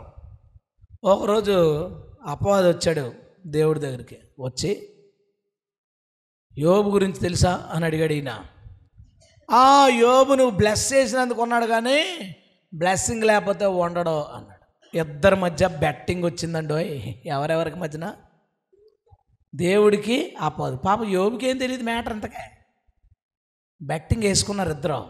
ఏంటంటే బెట్టింగ్, యోబు ప్రాణాలు ముట్టకో, ఏమైనా చేసుకో, యోబు నన్ను వదిలి వెళ్ళడం లేదు, యోబు నిన్ను వదిలేస్తాడు.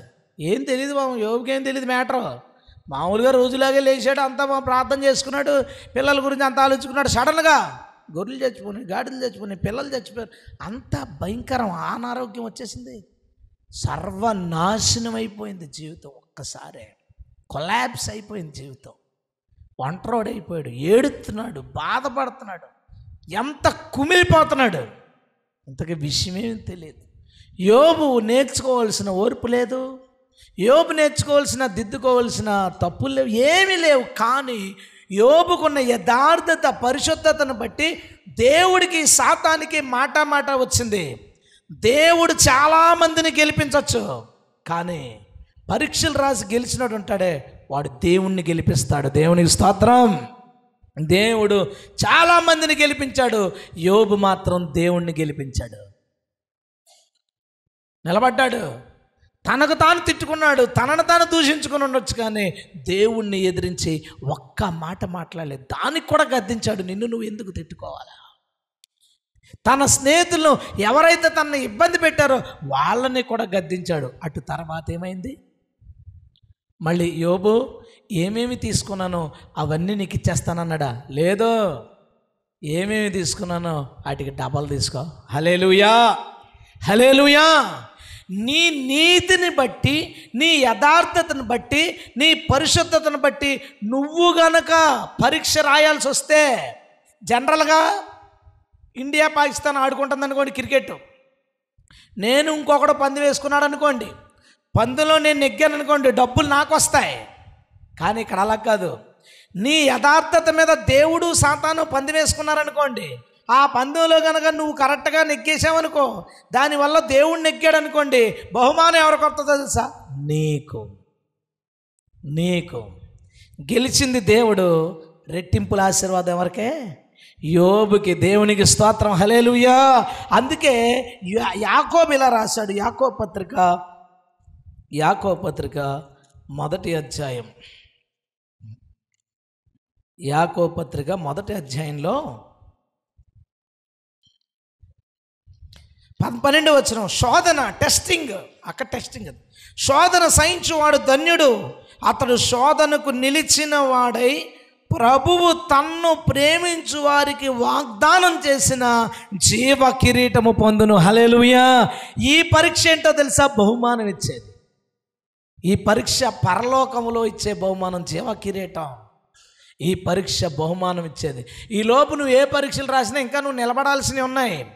ఈ పరీక్ష ఎవరు రాస్తారో తెలుసా? హయ్యర్ స్టూడెంట్లు. అన్ని ఎగ్జామ్స్ అయిపోయినాయి వాళ్ళకే. ఈరోజు నేను ఎన్ని పరీక్షలు చెప్పాను? 6 పరీక్షలు పాస్ అయిపోయినోడికి 7వ పరీక్ష. ఇది రావచ్చు, రాకపోవచ్చు. వస్తే మాత్రం, నువ్వు నిలబడితే మాత్రం రెట్టింపుల దీవెన, జీవ కిరీటం నువ్వు పొందుకుంటావు.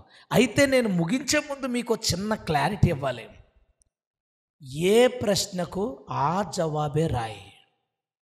నీకు ఇప్పుడు ఏదో పరీక్ష వచ్చినప్పుడు యోబుకు వచ్చిన పరీక్ష లాంటిదని అనుకున్నావు కనుక నీకు బుద్ధి రావడానికి అనుకో, ఇంక బుద్ధి రాదు నీకు. ఇంకా నీకు ఆ కష్టాలు పోవు. యోబుకి దేవుణ్ణి దూషిస్తాడా లేదా సబ్జెక్ట్ అదే. దేవుణ్ణి దూషిస్తాడా లేదో 10 రోజులు 15 రోజులు చూశారు, దూషించలేదు, వచ్చేసింది ఆశీర్వాదం అంతే. నిన్ను దేవుడు కొలిమిలో పాడెత్తది కనుక యోబుకు వచ్చిన పరీక్ష అనుకున్నావు అనుకోని జీవితాంతం కొలిమిలోనే ఉంటారా బాబు. ఓర్పు కోసం వచ్చిన పరీక్ష అనుకో. ఓర్పు నేర్చుకోకుండా నేను ఇన్ని చేస్తాను. ఒకసారి ఒక ఆవిడ, బ్రదర్ దేవుని కోసం నేను దశంభాగం ఎత్తున్నాను, కష్టపడుతున్నాను, నేను ఎంతో ఏదన్నా పని ఉంటే చాలా ముందుకు వస్తాను, నాకెందుకు ఈ పాత్ర ఇలాగంటే జాలర్లు ఇటు ఇటు ఇటు తెగూగిపోతున్నాయి చెవులి. అరే పరీక్ష వచ్చింది ఒకదానికి, జవాబు ఇంకోటి రాసింది ఈవిడ. ఏ రోజు ఆమె కరెక్ట్గా పరీక్ష రాస్తుందో, ఓహో నాలో ఈ లోపం ఉంది, నేను దిద్దుకోవలసినవి ఉన్నాయని అవి తీసి పాడేసింది అనుకో, అప్పుడు పని అవుతుంది. మన నూతన తెలుసు కదా, వచ్చిన ప్రశ్న నువ్వు ఇది వదిలేకపోతే ఈ దెయ్యం నీ దగ్గర నుంచి దూరం అవుతుంది. పరీక్ష అదే. పాప జవాబులు ఏం రాసింది? ఉపవాసం ఉంటాను, ప్రార్థన చేస్తాను, పాటలు నేర్చుకుంటాను, కన్నీరు విడుతాను, పిల్లల్ని చేత. క్వశ్చన్ అది కాదు. క్వశ్చన్ ఏంటంటే నీ ఒంటి మీద ఉన్నది వదులుతావా లేదా, అది క్వశ్చను. ఆన్సర్ రాసింది. పని అయిందా లేదా? పని అయిందా లేదా? స్తోత్రం చెప్దామా? ఇదే నేను ఇవ్వాలనుకున్న క్లారిటీ. నువ్వు ఏ ఎగ్జామ్ రాస్తున్నావో ఆ ఎగ్జామ్కి తగిన ఆన్సర్ రాయి, ఆ పరీక్ష అయిపోతుంది. విశ్వాసానికి పరీక్ష అంటే అర్థం ఏంటి? నీ విశ్వాసం ద్వారా కార్యాలు చేయాల్సింది ఏదో ఉంది, అక్కడ నీ ఫెయిత్ నిలబెట్టుకోలేకపోయావు. ఆ దెయ్యం వదలట్లేదు, ఆ దెయ్యం వదలట్లేదు. నువ్వు అయితే మన వల్ల కాదేమో అనుకో, ఇంకా పట్టుకో. అది నీ విశ్వాసానికి ఉన్న పరీక్ష. రాయి, గెలువు. దేవునికి స్తోత్రం. ఓర్పు విషయంలో నీకు తిక్కలోడివి, నువ్వు మంటల మారోడివి అనుకో, నీకు వచ్చింది ఎందుకు వచ్చింది? ఈ టార్చర్ ఎందుకు? భార్య టార్చర్, పిల్లల టార్చర్ ఎందుకంటే నీకు ఓర్పు రావడానికి. నువ్వు వేరే పరీక్ష రాయికో, ప్రభా నేను సేవకొత్తరా, పక్కెళ్ళరా, నీకు అది కాదు మ్యాటరు. క్వశ్చన్ అది కాదు. ఏ క్వశ్చన్కి నువ్వు ఆ ఆన్సర్ రాస్తే ఈ 6 పరీక్షల్లో నెగ్గినోడికి 7వ పరీక్ష ఉన్నా లేకపోయినా నిత్య జీవం మాత్రం ఖచ్చితంగా దొరుకుతుంది. దేవునికి మహిమ. హల్లెలూయా. కాబట్టి అందరము ఇక్కడి నుంచి బయటికి వెళ్ళగానే ఇప్పుడు ఏమైందో తెలుసా మీకు? సిలబస్ అయింది. నెక్స్ట్ ఏంటి? బయటికి వెళ్ళిన తర్వాత పరీక్ష. గదిలోకి వెళ్ళగానే టీవీ స్విచ్ ఇలా వేయాలనిపిస్తుంది. నీకు బుద్ధి వచ్చిందా లేదా అక్కడ తేలిపోద్ది. బుద్ధి రాలేదనగానే కొలిమిలో పడతావు నువ్వు. ఇంకా కొలిమిలో నీకు బాధలు ఉన్నాయనుకో, అవి పోవేక. ఆ టీవీ సెట్ చేయబోయి వద్దు మనకిది, ఇది కొలిమిలో నేనున్నాను, నా బాధల్లో నేను ఎందుకున్నాను, ఎందుకు ఈ శ్రమలు ఉన్నాయి, నాకు బుద్ధి రాలేదు కాబట్టి మానే. నువ్వు ఇంటికి వెళ్ళగానే ఎగ్జామ్ రాయాలి. ఇంటికి వెళ్ళగానే మీ పిల్లాడు నాన్న బయటికి తీసుకెళ్ళు, నాన్న నాకు అది కొంటావా ఇది కొంటావా, అది చెప్పు ఇది చెప్పాడు తిమోతి ఆలోచించుకుని పక్కెళ్ళి అనకూడదు. పరీక్ష రాయాలి. ఓర్పు అనే పరీక్ష ఎట్టేడీడు జాగ్రత్తగా. ఎవడైనా తన గురించి కాదు, మన అందరం మన ఇంటికి వెళ్ళగానే మన జోసఫ్కో పరీక్ష ఉంటుంది, రేవత్కో పరీక్ష ఉంటుంది, నాకో పరీక్ష ఉంటుంది. ఇక్కడ ఉన్న వాళ్ళందరికీ వెళ్ళగానే 2 3 పరీక్షలు ఉంటాయి. పరీక్షలే నిన్ను గొప్ప చేసేవి రా బాబు. పరీక్ష వద్దనుకో, పరీక్షలు రాసే కొద్దీ నీ స్థాయి పెరుగుద్ది. కానీ ఏ ప్రశ్నకి ఆ సమాధానం రాసి గెలవకపోతే నీ మార్క్ లిస్టులో ఎప్పుడు ఫెయిల్యూర్స్ ఉంటాయి, వచ్చిపోతాయి కొన్ని పరీక్షలు. అవి ఎప్పుడు నిన్ను గెలిపించునుగాక. ఆమేన్. హల్లెలూయా.